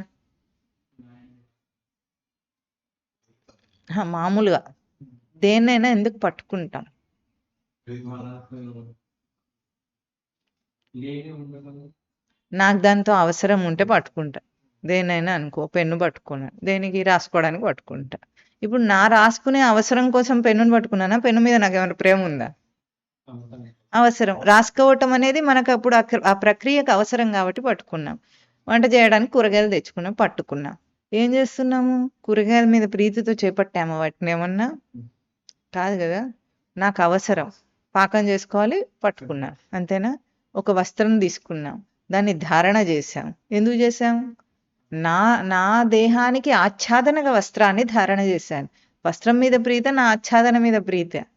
పోనీ ఈ రోజుల్లో లాగా అందం కోసమే వస్త్రం కట్టుకున్నా, ఫ్యాషన్ కోసం వస్త్రం కట్టుకున్నారు అనుకున్నా కూడా ఆచ్ఛాదన కాకపోయినా ఎవరికి అది? అందం ఎవరిది? నా అందం కోసం. ఫ్యాషన్ ఎవరిది? నా ఫ్యాషన్ కోసం. నేను సెంటర్ ఎవరు? నేను. నా కోసం కాకపోతే నేను ఏది చేయను. అందరికీ తెలుస్తుందా లేదా? చేస్తున్నారా లేదా?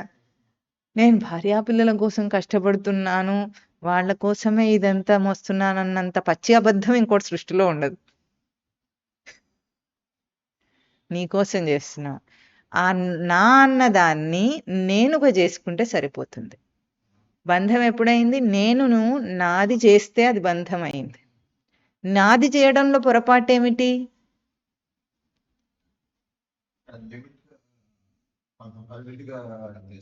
నేనంటే నేను, స్ఫురణ స్వరూపం. నాదంటే ఇది నాది. అప్పుడు ఏమైంది? వెంటనే నాకంటే వేరే అయింది ఇది. నేనును నాది చేయటం వల్ల ఏమైంది? నాకంటే వేరైంది అది. ముఖ్యంగా అక్కడే కదా దెబ్బతిన్నది. నేను నాది చేశాడు. నువ్వు అన్నిటినీ చేపట్టింది నేను కోసము, దాన్ని నాదనుకున్నావు నువ్వు, నీకంటే వేరు రూపం చేసావు దాన్ని. కొంతమంది ఇప్పుడు తల్లి బిడ్డను పెంచుతుంది, ఎప్పుడైనా సరే నాదనుకొని పెంచుతుంది, నేననుకొని పెంచదు. అదే గురువు శిష్యుడి దగ్గర ప్రవర్తించేటప్పుడు నాదనుకోడు, నేననుకుంటాడు. ఆధ్యాత్మిక రంగంలో గురువు దగ్గర ఉన్న విశిష్టత ఏమిటి అంటే, గురువు నాది అనుకోడు, దాన్ని నేను అనుకుంటా. అదే ప్రయోగం సంసారంలో చాలా చక్కగా చేయొచ్చు. నేను అనుకున్నప్పుడు ఏమవుతుంది? నేను ఎదగాలి, వాడు కూడా. మనం ఏం చేస్తున్నాం? నేను ఎదగకుండా వాడిని కూడా ఎదగనివ్వకుండా చేస్తున్నాం, నాదనుకున్నందువల్ల. అప్పుడు ఎట్లా ఉంటుంది? తల్లి ఏం చేస్తుంది? ఏదైనా మంచి పదార్థం ఉంటే ముందు తను తినకుండా వాళ్ళకి పెడుతుంది. తిన్నదనుకోండి ఇంకా బాగుందని పెడుతుంది, వాడిని కుక్కైనా పెడుతుంది, వాడికి నువ్వు ఒక్కసారి తిని చూడరా అంటుంది. అంటుందా లేదా? అట్లాగే తాను ఎదుగుకుంటూ ఆ ఎదిగే స్వరూపాన్ని వాళ్ళ లోపల చైతన్యవంతం చేయగలగాలి.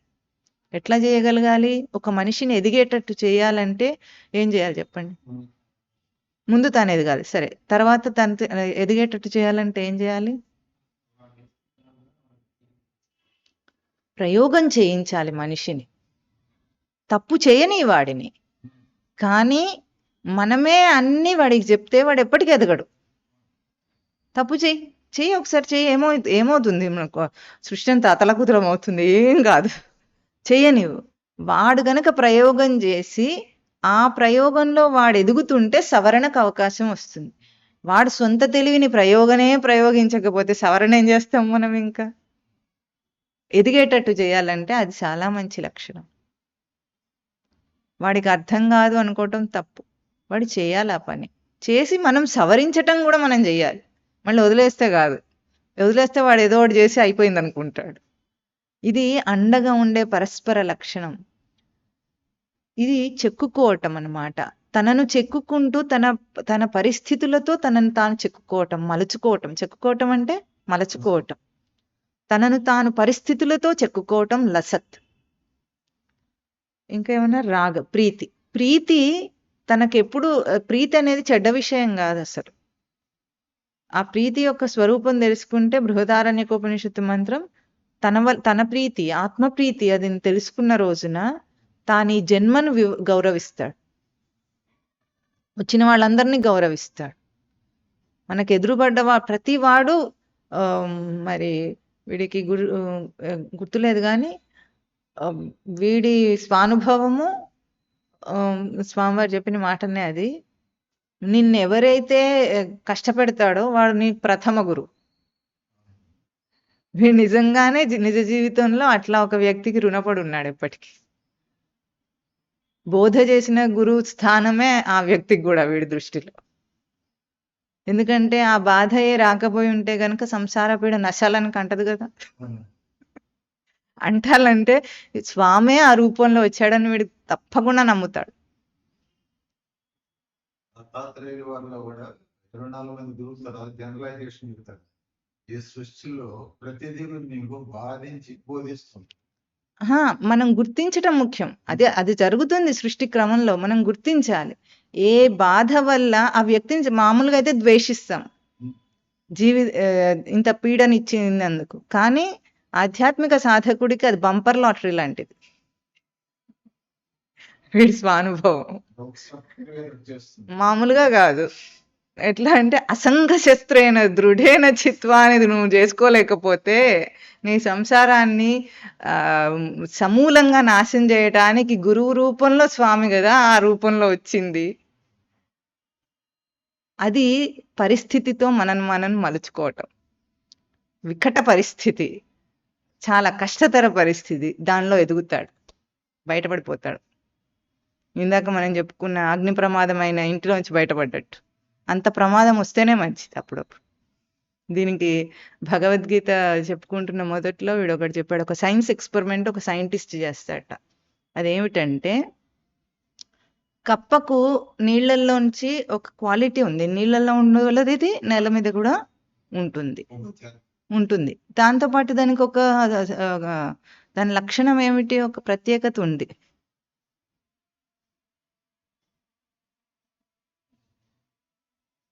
నీటిలోంచి అది బయటికి ఎట్లా వస్తుంది? ఈది రాదు, దూకి బయటికి రాగల శక్తి దానికి ఉంది.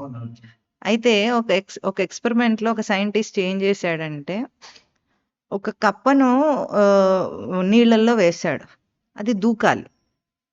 క్రమంగా నీటిని వేడి చేస్తూ ఉంటే నీరు వేడెక్కుతుంది. అది బయట పడగలదా అప్పుడు? చెప్పండి. వేడి నీటిలోంచి అది బయటపడాలి. ఒకటి ఏం చేశాడంటే ఒక నీటిలోనేమో క్రమంగా వేడి దాన్ని కప్ప నీళ్ళల్లో ఉంచి క్రమంగా ఆ నీటిని వేడి చేస్తున్నాడు. ఆ కప్ప చచ్చిపోయిందట. అదే వేడి మరుగుతున్న నీళ్ళల్లో కప్పనేస్తుంది, వెంటనే బయటపడింది. టెంపరేచర్ ఈ నీళ్ళకి ఎక్కువ ఉంది, ఉష్ణోగ్రత ఈ నీళ్ళకి ఎక్కువ ఉంది, అది అయినా సరే బయటపడింది. క్రమంగా వేడి చేస్తున్న దాంట్లోంచి అది బయటపడలేకపోయింది. అదే సంసారం అన్నమాట. మామూలు సాధారణ వ్యక్తులకు ఎట్లా ఉంటుందంటే కష్టాలు వస్తూ ఉంటాయి, పోతూ ఉంటాయి, రొటీన్ అయిపోతుంది వాళ్ళకు. కష్టం తోచదు కూడా వాళ్ళకి. అసలు చాలా మందికి కష్టం తోచదు, బాగానే ఉన్నట్టు అనిపిస్తుంది సంసారం. మనం అందుకే వాళ్ళు బయటపడరు. క్రమంగా నీళ్లు వేడెక్కుతుంటే ఆ వేడికి అలవాటు పడిపోయి చచ్చిపోతుంది కప్ప చివరికి. కానీ బయటపడే తన సమర్థత తనకు తెలియదు. బయటపడగలను నేను ఈ నీటి నుంచి అని దానికి తెలియట్లేదు అనమాట. అలవాటు పడిపోయి ఉంటుంది కదా, క్రమంగా వేడెక్కుతుంది. అందరు నార్మల్ సంసారంలో అట్లా ఉంటారు. కష్టాలు ఏం రాకుండా సడన్ గా ఒక కష్టం వచ్చింది అనుకోండి, వాడు బయటపడతాడు, ఠకీమని దూకి బయటపడతాడు. అర్జునుడిలాగా. అర్జునుడికి విషాదం వచ్చింది, బయటపడేంత విషాదం, యోగం చేసుకునేంత విషాదం వచ్చింది. మామూలు వాడి విషాదం ఎట్లా ఉంటుంది? రోజు ఏడుస్తుంటాడు వాడు, బయటపడాడు ఎప్పటికీ. కానీ ఒకే ఒక విషాదం యోగం చేసింది. అది పరిస్థితులతో తనని తాను చిక్కుకోవటం. అందుకే సాధకుడికి వచ్చే పరిస్థితులని బాగుందనుకోవాలి. ఏది వచ్చినా సరే దీని నుండి బయటపడతాయి ఇప్పుడు నేను ఛాలెంజింగ్గా. రాగ లసద్, తర్వాత ఊర్మి అట. ఊర్మి అంటే చుట్టేసింది అని అర్థం. మామూలుగా అయితే బంధించి చుట్టేసిందని ఊర్మి అంటారు. ఊర్మి నిపీడితస్య. ఇది కూడా ఈ వాక్యానికి ప్రసిద్ధార్థం తీసుకుంటుంటే ప్రీతి అనే ఆ బంధంలో ఇరుక్కున్న వాడిని, పీడింపబడుతున్న వాడిని అని అర్థం. కరెక్టే అది. ఎందుకంటే లోకం అట్లాగే ఉంది. ఇప్పుడు మనం చెప్పిన మొదటి కప్పలాగా అన్నమాట. వాడు చచ్చిపోయే నీళ్ళల్లో ఉన్నాడని వాడికి తెలియట్లేదు కూడా తెలియదు. క్రమంగా అది బాగుంది వాడికి. కొన్నాళ్ళకి తట్టుకోలేక చచ్చిపోతాడు సంసారంలో. కానీ అది మనం సాధకుడిగా తీసుకున్నప్పుడు, విచారణకు తీసుకున్నప్పుడు మనం చెక్కుకోవటం అవుతుంది. పరిస్థితుల చేత చెక్కుకోవటం అవుతుంది. అది ఎట్లా ఉంటుందట? ఊర్మి అంటే దానికి రూగతో ధాతువు చూపిస్తున్నారు మళ్ళీ. తాడు కట్టేస్తుంది, అవునా? బంధముక్తి ఎప్పుడవుతుంది? అదే తాడుని విప్పితే. విడిపించబడింది కూడా అదే తాడు నుండి, కట్టేసింది కూడా అదే తాడు. అట్లాగే బంధాలు తనను చుట్టేసినాయి అన్నప్పుడు బంధాల నుండి బయటపడటం వల్లనే జీవన్ముక్తి కూడా వస్తుంది వాడికి. కష్టం తెలియటం అంటే ఎట్లా ఉంటుంది? ఇంత తెలియకపోతే జీవభావపు పీడ వాడు అనుభవించట్లేదు కాబట్టి వాడికి బయటపడాలని అనిపించదు. అందుకే లోకంలో కష్టాలు వచ్చేది. భక్తుల కథల్లో బాగా కష్టాలు ఉంటాయి. అంటే పీక్ లెవెల్లో చూపిస్తారు కష్టాలని. కానీ భక్తులు ఎప్పుడు వాటిని కష్టంగా తీసుకోలేదు. అది మనం దర్శనం చేయం. పాపం ఆయనకి ఇన్ని కష్టాలు వచ్చినాయి అంటాం కానీ ఆ కష్టాల్లోనే భగవంతుని యందు ప్రీతిని రమించాడు వాడు. ఎక్కువగా ఉంది దాంట్లో రమిస్తే. ఆర్తి కాదు, దాన్ని తనను తాను నిలబెట్టుకుని తాను ఎంత ఆనందించుకుంటూ దాంట్లో ప్రవర్తిస్తున్నాడు భక్తుడు అనేది మనకు కంటికి కనిపించదు. అవును.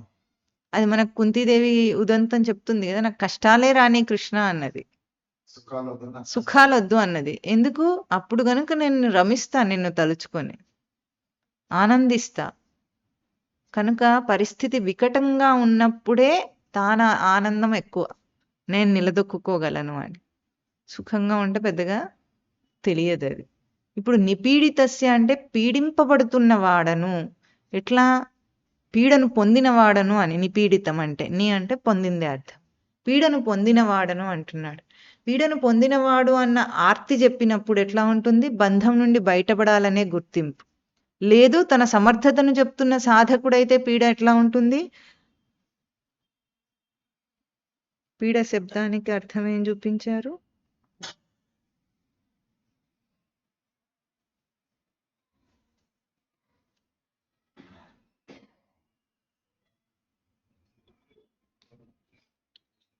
పీడ శబ్దానికి అర్థము ఇక్కడ ధాతువార్థం ఇవ్వలేదు, అయినా సరే మనం భావార్థంతోనే అర్థం చేసుకోవచ్చు దాన్ని. పీడ అంటే మనకేమిటి? కష్టం. కష్టం కష్టం ఎప్పుడు తెలుస్తుంది? ఉన్న పరిస్థితికి ఆటంకం రావటమే కష్టం. వేరే ఏం జరగదు మనకు. ఉన్నది ఉన్నట్టు సజావుగా సాగుతూ ఉంటుంది. దానికి ఏదైనా ఆటంకం వస్తే పీడ అనిపిస్తుంది మనకు. ఇందాక ఊపిరి చెప్పుకున్నట్టే, శ్వాస మామూలుగా ఎప్పుడు ఉంది మనకు, పీడ ఎప్పుడయింది? అది అందకపోతే అయింది. ఇప్పుడు కూడా మనకి ఏమిటి? ఉనికి అందకపోతే పీడ తెలుస్తుంది. దీన్నే స్వామివారు చెప్తారు కదా, ఆకలిని గుర్తించావా లేకపోతే ఉనికి ఉండలేనని గుర్తించావా? ఆకలి పీడ, క్షుద్బాధ. ఆకలిని గుర్తించావా? ఉండలేకపోతున్నానని గుర్తించావా? ఉండలేకపోతున్నానని గుర్తిస్తే ఉనికి గురించి ఆలోచిస్తాడు, తిండి గురించి ఆలోచించడు. మామూలు ఆకలి ఎట్లా ఉంది? తిండి గురించి ఆలోచించి దేహం నిలవలేకపోతుంది అన్నాడు. కానీ ఉనికి కోసం ఉనికిలో దేహానికి కష్టం వస్తే ఉనికిని నిలపలేకపోతున్నానని ఆలోచించిన వాడు వాడు తిన్న తిండి వాడు ఉనికికి ఇంధనం అవుతుంది, ఉనికిని గుర్తింపు కోసం. అది పీడ. ఇప్పుడు పీడను గుర్తిస్తున్నావా? ఉనికి అందలేదని గుర్తిస్తున్నావా? సాంసారిక కష్టాలన్నా ఏవైనా సరే, సాధన కష్టాలన్నా సరే, ఉనికిని గుర్తించలేక కష్టపడుతున్నావా? విషయానికి కష్టపడుతున్నావా? ఉనికిని గుర్తించక కష్టపడ్డవాడు సమర్థతను బయటికి తీసుకుంటాడు. ఆకలేసిన ప్రాణి సృష్టిలో చూసారా ఎప్పుడైనా? ఏ ప్రాణినైనా సరే అది బతుకుతుంది, మనం పెంచకపోయినా ఏదో ఒకటి తినైనా బ్రతుకుతుంది. ఎవరు అన్నం పెట్టక్కర్లేదు, బ్రతుకుతుంది అది. ఒక మానవ జన్మలో కొంత కష్టం అనిపించినా పుట్టిన తర్వాత ప్రతి ప్రాణి సృష్టిలో ఎట్లా బ్రతుకుతుంది? అది ఆకలి అవసరము వాడిని బ్రతికిస్తుంది. ఇవి కూడా ఎవరైనా సైంటిస్టులు ఇలాంటి ఎక్స్పెరిమెంట్ చేస్తుంటాడు, వాడికి అర్థం కాదు, సృష్టిలో ఉన్నదాన్ని చూసి తెలుసుకోవచ్చు, కాకపోతే నేనే చేస్తాను అంటాడు. ఒక చిన్న అమ్మాయిని ఒక 6 నెలలు కదా నడుస్తుంది. నడుస్తుందంటే 10 నెలలు దాటిన అమ్మాయి. చాలా చిన్నగానే ఉంది. అమ్మాయిని ఎడారిలో వదిలేశారు. ఎడారిలో వదిలేసి దూరం నుండి సర్వేలెన్స్ అన్నమాట. కెమెరాల ద్వారా, డ్రోన్‌ల ద్వారా చూస్తున్నారు ఆ అమ్మాయి ఏం చేస్తుంది సముద్ర తీరంలో. ఇది డిస్కవరీ ఛానెల్‌లో ఇలాంటివన్నీ చూపిస్తుంటారు వాళ్ళు. ఆ అమ్మాయి నడుస్తుంది, కూర్చుంటుంది, ఏడవలేదసలు. ఎంతసేపు నడుస్తుంది అయినా ఏడవలేదసల. అందులో చూపించిన దాంట్లో మాత్రం. అక్కడ తిరుగుతుంది అంతటా వేరే మృగాలు, పశువులు ఏవొచ్చినా భయం లేదు. ఆ అమ్మాయిని కూడా ఎవ్వరు ఏం అనట్లేదు. ఆ చిన్న పిల్ల అయినా కూడా. ఏదో ఒకటి తింటుంది, బ్రతుకుతోంది. అంటే 10 నెలలకి ఏదో ఒకటి తినటం తెలుస్తుంది గదా! ఎట్లాగో అట్లా బ్రతుకుతుంది. అంటే మాంసాహారులన్న పిల్లలకంటే మాంసాహారం ఏముంది, అడవిలో బ్రతికితే ఏదైనా తింటాడు వాడు. అమ్మాయి బ్రతికింది. కొన్ని నెలల పాటు జరిగిందట్లా. ఈ నెలల తర్వాత వాళ్ళు ఉన్నారు, చూసుకుంటున్నారు, కానీ సహాయానికి వెళ్ళలేదు. పడుకుంటోంది, లేస్తోంది, తిరుగుతోంది, బ్రతికింది. ఉనికిని నిలబెట్టుకోవటం కోసం దేహంతో బ్రతకటం అనేది ప్రతి ప్రాణికి తెలుసు ఆ సంగతి. కాకపోతే మనకిన్ని సమకూరిన తర్వాత, అంత వ్యవస్థ మనకున్న తర్వాత, మనం ఉనికి కోసం బ్రతుకుతున్నామన్న రహస్యం కూడా మనకు తెలియలేదు. మరుగున పడిపోయింది. అన్ని బాగున్నాయి కదా, మనం ఉనికి కోసం బాధపడే అంత అవసరమే రాలేదు మనకెప్పుడు. అట్లా అనిపించట్లేదు ఎప్పుడు. ఇప్పుడు ఆ అమ్మాయి విషయంలో మనకేం తెలిసింది? తనను బతికించుకోవటం కోసం ఏదైనా చేస్తోంది అని మనకు అట్లా అర్థమయ్యిందో ఒక ఎక్స్పెరిమెంట్లో. అట్లాగే మనం కూడా అట్లాగే బ్రతుకుతున్నాం, కానీ మనకు అది మరుగున పడిపోయి తెలియకుండా పోతుంది. ఈ పీడ ఏం చేస్తుంది? ఎవరికైతే విచారణ వచ్చిన సాధకుడికి ఏ పని చేసినా ఇంకా నేను ఉనికి కోసమే చేస్తా. నా పీడంతా నేను ఉనికిని నిలబెట్టుకోలేని బాధయే గాని వేరే ఏం కాదు. ఇప్పుడు హే లక్ష్మీ నృసింహం మమ కరావలంబం దేహి. ఎవరిని అడుగుతున్నాడు? లక్ష్మీ నృసింహ అంశాన్ని మనం ఏం చెప్పుకున్నాం? తనలోని ఒక దర్శన స్వరూపము, నర అంశం, నరసింహ అంశం. సింహాంశం ఎట్లాగుంది? హింసిస్తూ ఉంది. అనాత్మములను హింసించుకుంటూ నీకు వెన్నంటి ఉంది. నీ నరలక్షణాన్ని రక్షిస్తోంది. నరలక్షణం ఏమిటి? ఉనికిని గ్రహింపుకు తీసుకుని వ్యక్తం చేయగలిగి పొందగలిగే ఒక సమర్థత నీ నరాంశం. దాన్ని అడుగుతున్నాడు ఇప్పుడు. ఎట్లా అడుగుతున్నాడు? కరావలంబం దేహి, నాకు చేసుకునే సమర్థతను నాకు సమర్థతనిస్తే నేను చేసుకుంటా. అర్జునుడు ఏమన్నాడు? బాణం నాది, బుద్ధి నీది. నువ్వు బుద్ధి రూపంలో నాకు అండగా నిలిస్తే బాణం నేనేసుకుంటా. నువ్వెందుకు ఇంకా? నాకు వచ్చు కదా విలువిద్య, మనకు వచ్చు కదా ప్రవర్తన. ఇంద్రియాలున్నాయి, ఇంత టీం అంతా ఇచ్చారు మనకు. మనసు, బుద్ధి, చిత్తం, అహంకారం, ఒక అంతరింద్రియం ఇచ్చారు. ప్రవర్తన చేయటానికి ప్రతి ఇంద్రియం కూడా రచింపబడి డిజైన్ చేయబడి ఉంది. ఆ డిజైన్ ప్రకారంగా తప్పకుండా ఉంటుంది. నువ్వు దృష్టి పెట్టి ప్రవర్తిస్తే ప్రతి ఇంద్రియం నిన్ను ముక్తుని చేయటానికి అక్కడ ఎదురు చూస్తూ ఉంటుంది. నీ చైతన్యాన్ని నీ గుర్తింపజేయటానికి సేవ చేస్తుంది నీ దేహం. దాన్ని మనం ఎంత ఏమరపాటులో వాడుకుంటామంటే, నేననుకునే ఒక భ్రాంతి గాక పూర్తి ఏమరపాటు. అద్భుతాలను ఏమేమో చూస్తానంటాడు సృష్టిలో. నువ్వే ఒక అద్భుతం. అంతకంటే అద్భుతం ఏమన్నా ఉందా మన రచన కంటే? బుద్ధి స్థానం నుండి తీసుకుంటే బయట క్రియాస్థానం దాకా అద్భుతం జరుగుతుంది నీ ప్రవర్తనలో. నీ చుట్టూ ఉన్న ప్రకృతిలో మనిషి చేసినవి కాదు, ప్రకృతిలో అద్భుతాలే ఉన్నాయి, తన లోపల అద్భుతమే ఉంది. అంటే సృష్టి రచనయే ఒక అద్భుతం. ఇంత వైవిధ్యంగా కనిపించుకుంటూ ఉనికిని ప్రవర్తింపజేస్తుంది అది. విషయాలు కూడా అంతే. ఇంత వికటించిన పరిస్థితుల్లాగా కనిపించుకుంటూ నీ ఉనికిని సమర్థవంతంగా నువ్వు చైతన్యవంతం చేసుకోవటానికి నీకు అవకాశాన్ని ఇస్తున్నాయి. ఇది కరావలంబం దేహి. ఇప్పుడు ముక్తి కావాలా వద్దా? ముక్త స్వరూపాన్నే నేను అనేది కూడా ఇప్పుడు వీడు ఎందుకు అడిగాడు ఆ మాట అంటే, మామూలుగా అయితే కావాలనాలి, అవునా? ఇప్పుడు ఇంత విన్న తర్వాత ఇప్పుడు కావాలంటే తిడతారని ముక్త స్వరూపుణ్ణే అనేసాం. ముక్త స్వరూపపు అవగాహన వస్తుందా? మనకు ఒక పేరు పెట్టారు పుట్టిన తర్వాత. పురుషుడుగానో స్త్రీగానో మన దేహంతో గుర్తించుకున్నాం. దాని మీద మనకు సందేహం ఎప్పుడన్నా వస్తుందా? అది నేను అనుకోవటంలో కొంచెమైనా ఎప్పుడన్నా సందేహపడ్డామా? ఇంత నిద్రలో వస్తుందా? నేను సచ్చిదానంద స్మృతి స్వరూపమని నీకు ఎప్పుడైనా సందేహం లేకుండా అట్లాంటి స్థితి ఉందా? ఎందుకంత దుస్థితి? పెట్టిన పేరే, తెచ్చుకున్న దేహమే నేనుగా అంత సందేహరహితంగా ఉంటే, నీ ఉనికి ఉండుట స్మృతి రూపంలో తెలుస్తూ ఉంటే దాన్ని సందేహిస్తాడు మనిషి. కలండనవాడు కలడో లేడో, ఉంది అనే ఉనికి ఉందో లేదో. ఇది సాధకుల స్థితి. ఇప్పుడేమన్నా ఎన్లైటన్మెంట్ అంటే ఓ బల్బు వెలిగినట్టో, ఓ సూర్యుడు వెలిగినట్టో ఏదో వెలుగుతుందా జ్యోతి? కళ్ళు మూసుకొని ఇక్కడ జ్యోతిని చూడు, అక్కడ జ్యోతిని చూడు, నువ్వే జ్యోతి స్వరూపుడివిరా నాయన.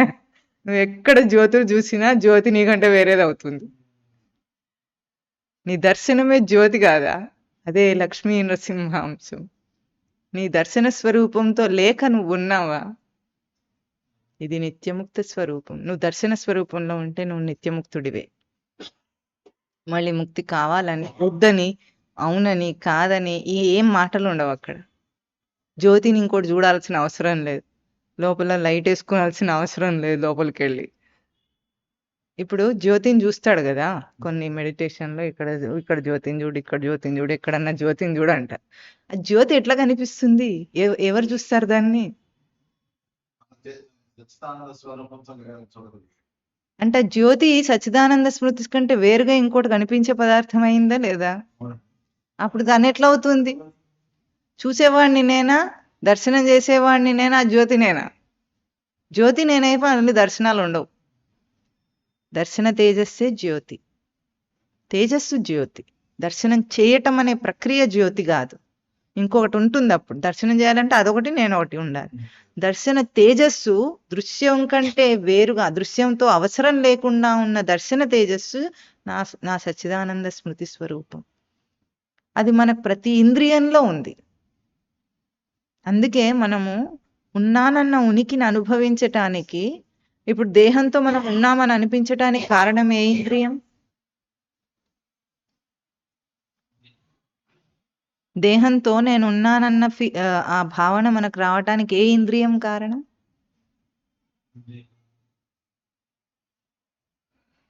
దేహమంతా వ్యాపించి ఉన్న ఇంద్రియం ఏది? ఇంద్రియం.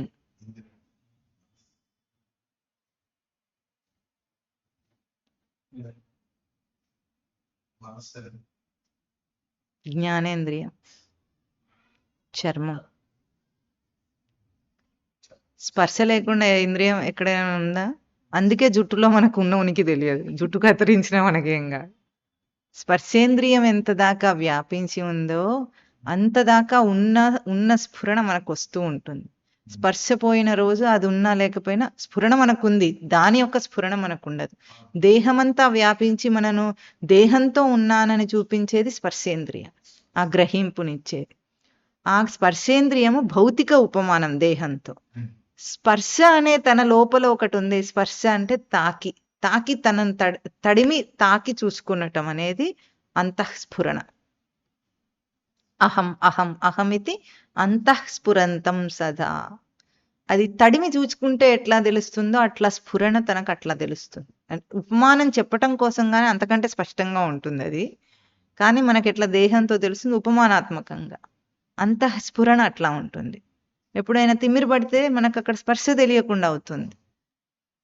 అది ఎట్లా మనకు దేహం మీద ఇంద్రియంతో ఒక ఉపమానంగా ఉందో స్ఫురణ అట్లా ఉంది మనకు. దాని చేత జీవించి ఉన్నాను, అదే నేను. ఇక మళ్ళీ జీవించి ఉన్నాను గీవించున్నాను, మళ్ళీ రెండో అంతస్తు వస్తుంది. ఈ స్థితి తనకు ముక్తి. ముక్తి అన్న భాష కూడా మన బంధం ఉంది అని అన్నాం కాబట్టి, మొదలు పెట్టాం కాబట్టి అక్కడ సంసార సాగర ఎంత కష్టమైన ఇదంతా చెప్పాం. సంసార సాగర విశాల కరాల కామ నక్రగ్రహ గ్రసన నిగ్రహ విగ్రహస్య అని రాగలసదూర్మి నిపీడితస్య అని ఇంత చెప్పుకున్నాం కాబట్టి ఆ బంధంను ముక్తి అని చెప్పాల్సింది. ఊర్మి అంటే బంధం. దానికి ఒక్కటే ఒక్క మాట ఏమిటి, పరమస్వామి వారు ఇచ్చిన మంచి ఒక్కటే ఒక్క గన్ షాట్, లేదురా జగత్తు వాస్తవం, అయిపోయింది, పోయింది, పోయింది అంతే. లేదు, ఉన్నది నేనే అన్న స్ఫురణలో జీవించటం లక్ష్మీ నృసింహ మమ కరావలంబం దేహి. ఆ అంశాన్ని లోపల దర్శనం చేసి దర్శన స్వరూపమే నేను అని ఆ చేతకు తీసుకురావటం. కరావలంబం అంటే నా చేతలో ఆ సమర్థత కనిపిస్తుంది. అంటే ఒక జీవన్ముక్తుణ్ణి చూస్తే ఆ జీవన్ముక్తత్వం మనకు కనిపిస్తూ ఉంటుంది, దర్శనానికి వస్తుంది. ఆ స్వరూపము ఏ సంసారం బంధం అని మొదలుపెట్టామో ఆ సంసారమే ఇప్పుడు ముక్తిగా కనిపిస్తుంది. ఒక ఆధ్యాత్మిక అర్థం తీసుకున్నప్పుడు లోకంలో ఎన్ని విషమంగా కనిపించే స్థితిగతులు ఉన్నాయో, వికృతమైన ప్రపంచం ఉందని మనకి ఇప్పుడు అనిపిస్తోంది కదా, వికృతమైన ప్రపంచం, అదంతా కూడా సృష్టి యొక్క లీలాంశంలోని భాగమే గాని వికృతమైన, వ్యతిరేకమైన, జటిలమైన ఏదైనా సరే అది సృష్టి యొక్క అంశమే. సృష్టి యొక్క అల్లికలోనే ఉంది, అది ఉనికి యొక్క అల్లిక కాక వేరేది ఉండదు అక్కడ. అంత తేడా ఎక్కడ ఉంటుందంటే, ఒక పజిల్ ఇస్తే నువ్వు ఎట్లా సాల్వ్ చేస్తావు, అది లీల సృష్టికి. పజిల్ ఇచ్చి సాల్వ్ చేయమంటుంది. పజిల్ ఇవ్వటంలోనే ఏముంది, సొల్యూషన్ ఉంది. సొల్యూషన్ లేని పజిల్ ఇవ్వటం లేదు మనకు. ఇదివరకే అయిపోయి సొల్యూషన్ ఉన్నదే మనకి ఇస్తున్నారు. ఇప్పుడు ఊరికే మనం ఏం నాటకం చేస్తాం, సాల్వ్ చేసిన నాటకం ఆడతాం. దాని సొల్యూషన్ ఇదివరకు ఉందా, మనం చేసామా? ఇదివరకే ఉంది. అందుకే మ్యాథమెటిక్స్లో టెక్స్ట్ బుక్లో వెనకాల ఆన్సర్లని ముందే రాసుంటే మనం ఏం చేస్తాం, లెక్కంతా చేసి నేను ఆన్సర్ తెచ్చుకున్నాను అనుకుంటాడు, వెనక్కి తిరిగి చూస్తే అది ముందే ఉంది. అంతేనా? ఎవరో ఆల్రెడీ సొల్యూషన్ కూడా ఇచ్చే దాన్ని ఆ ప్రాబ్లం లాగా నీకు ఇచ్చారు అంతే. మనం చాలా కష్టపడి దాన్ని చేసేసి నేనే చేశానని అనుకుంటూ ఉంటాడు వీడు. అదే అంతే, సృష్టి అట్లా చేసి పెట్టింది నిన్ను. చివరికి చూసుకొని నువ్వు అన్నీ వదిలేస్తుంటావు. మనం ఎట్లా టాలీ చేసుకోవాలి దేన్నైనా, చివరికి చూస్తే ఏముంటాయి, అన్ని విషయాలన్నీ పోయే ఉన్నాయి. నేనేం చేశాను ఇప్పుడు ఇంతకు, పట్టుకున్నట్టు కాసేపు నాటకం ఆడి వదిలేయటానికి కాసేపు సాధన నాటకం ఆడి వదిలేసాను అని అనుకొని ఇప్పుడు చూస్తే అది ముందే వదిలిపోయే ఉంది. ఇది సృష్టి లీల. ఇది అర్థమైతే జీవితంలో ఏ కష్టం కాదు. అంతా కూడా ఒక నాటకంలో అట్లా చేస్తూ ఉంటాం అన్నమాట. ఇది లక్ష్మీ నృసింహ స్వరూపం మనను వెన్నంటి ఉందని మనం మొదటి రోజు ఏం చెప్పుకున్నాం, నువ్వు రాస్తున్నప్పుడే దాన్ని మూసేసింది నీటిలో రాత అన్నమాట. మనకేమో కాసేపటికి రాసిన ఫీలింగ్ వచ్చింది, కానీ అది ఎప్పుడో అంతా మూసేసే పెట్టింది. మళ్ళీ అంతా మాస్టర్ బోర్డు మీద అంతా రాసి తర్వాత డస్టర్ పెట్టి చేస్తాడు కదా, అప్పుడు చాలా కష్టపడాలి. సృష్టి అట్లా కష్టపడట్లేదు. ఎవరెవరికి వాళ్ళు ఎంతెంత అటాచ్మెంట్స్ అనుకుంటారో, ఎంతెంత బంధం అనుకుంటారో అని అప్పటికప్పుడు క్లియర్ చేసి పెట్టింది వాటన్నిటిని. తర్వాత ఒక ప్రోగ్రామ్ లేదు రబ్బింగ్, దాన్ని అంత క్లియర్ చేసే ప్రోగ్రామ్ ఏం లేదు. మనం చేస్తాం కదా, క్లియర్ ఆల్ నొక్కుతాం కదా దీంట్లో, అట్లా ఏం ప్రోగ్రామ్స్ లేవు సృష్టికి, ముందే మూసేసి పెట్టింది అది. చూసుకో ఒకసారి అంతే అంటుంది అది. చూస్తే అంతా ఆటో డిలీట్లో ఉంది అది, డిలీట్ అయిపోయింది. ఈరోజు మనకు అదే నిరూపణ. ఇంత కష్టపడిపోక్కర్లేదు నేను ముక్తిని పొందానా లేదా అని. చూసుకో, ఏమన్నా అంటుకుందా? ఏది అంటుకోదు. అంత నిరంజన స్వరూపం సృష్టి, అంత నిరంజన స్వరూపం నేను, అంత నిరంజన స్వరూపం లక్ష్మీ నరసింహ లక్షణం. దాన్ని కరావలంబం దేహి అని మళ్ళీ శంకరాచార్యులు వారు చెప్తున్నారు. చెప్పండి. సంసార సాగర విశాల కరాల కామ నక్రగ్రహ గ్రసన నిగ్రహ విగ్రహస్య.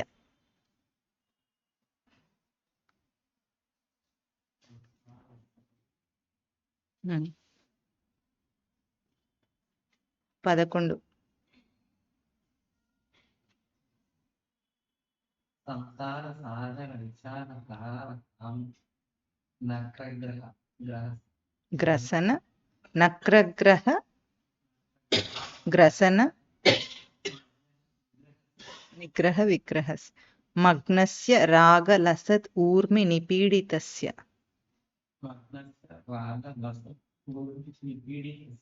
లక్ష్మీ నృసింహ మమ దేహి కరావలంబం. ఓం తత్ సత్.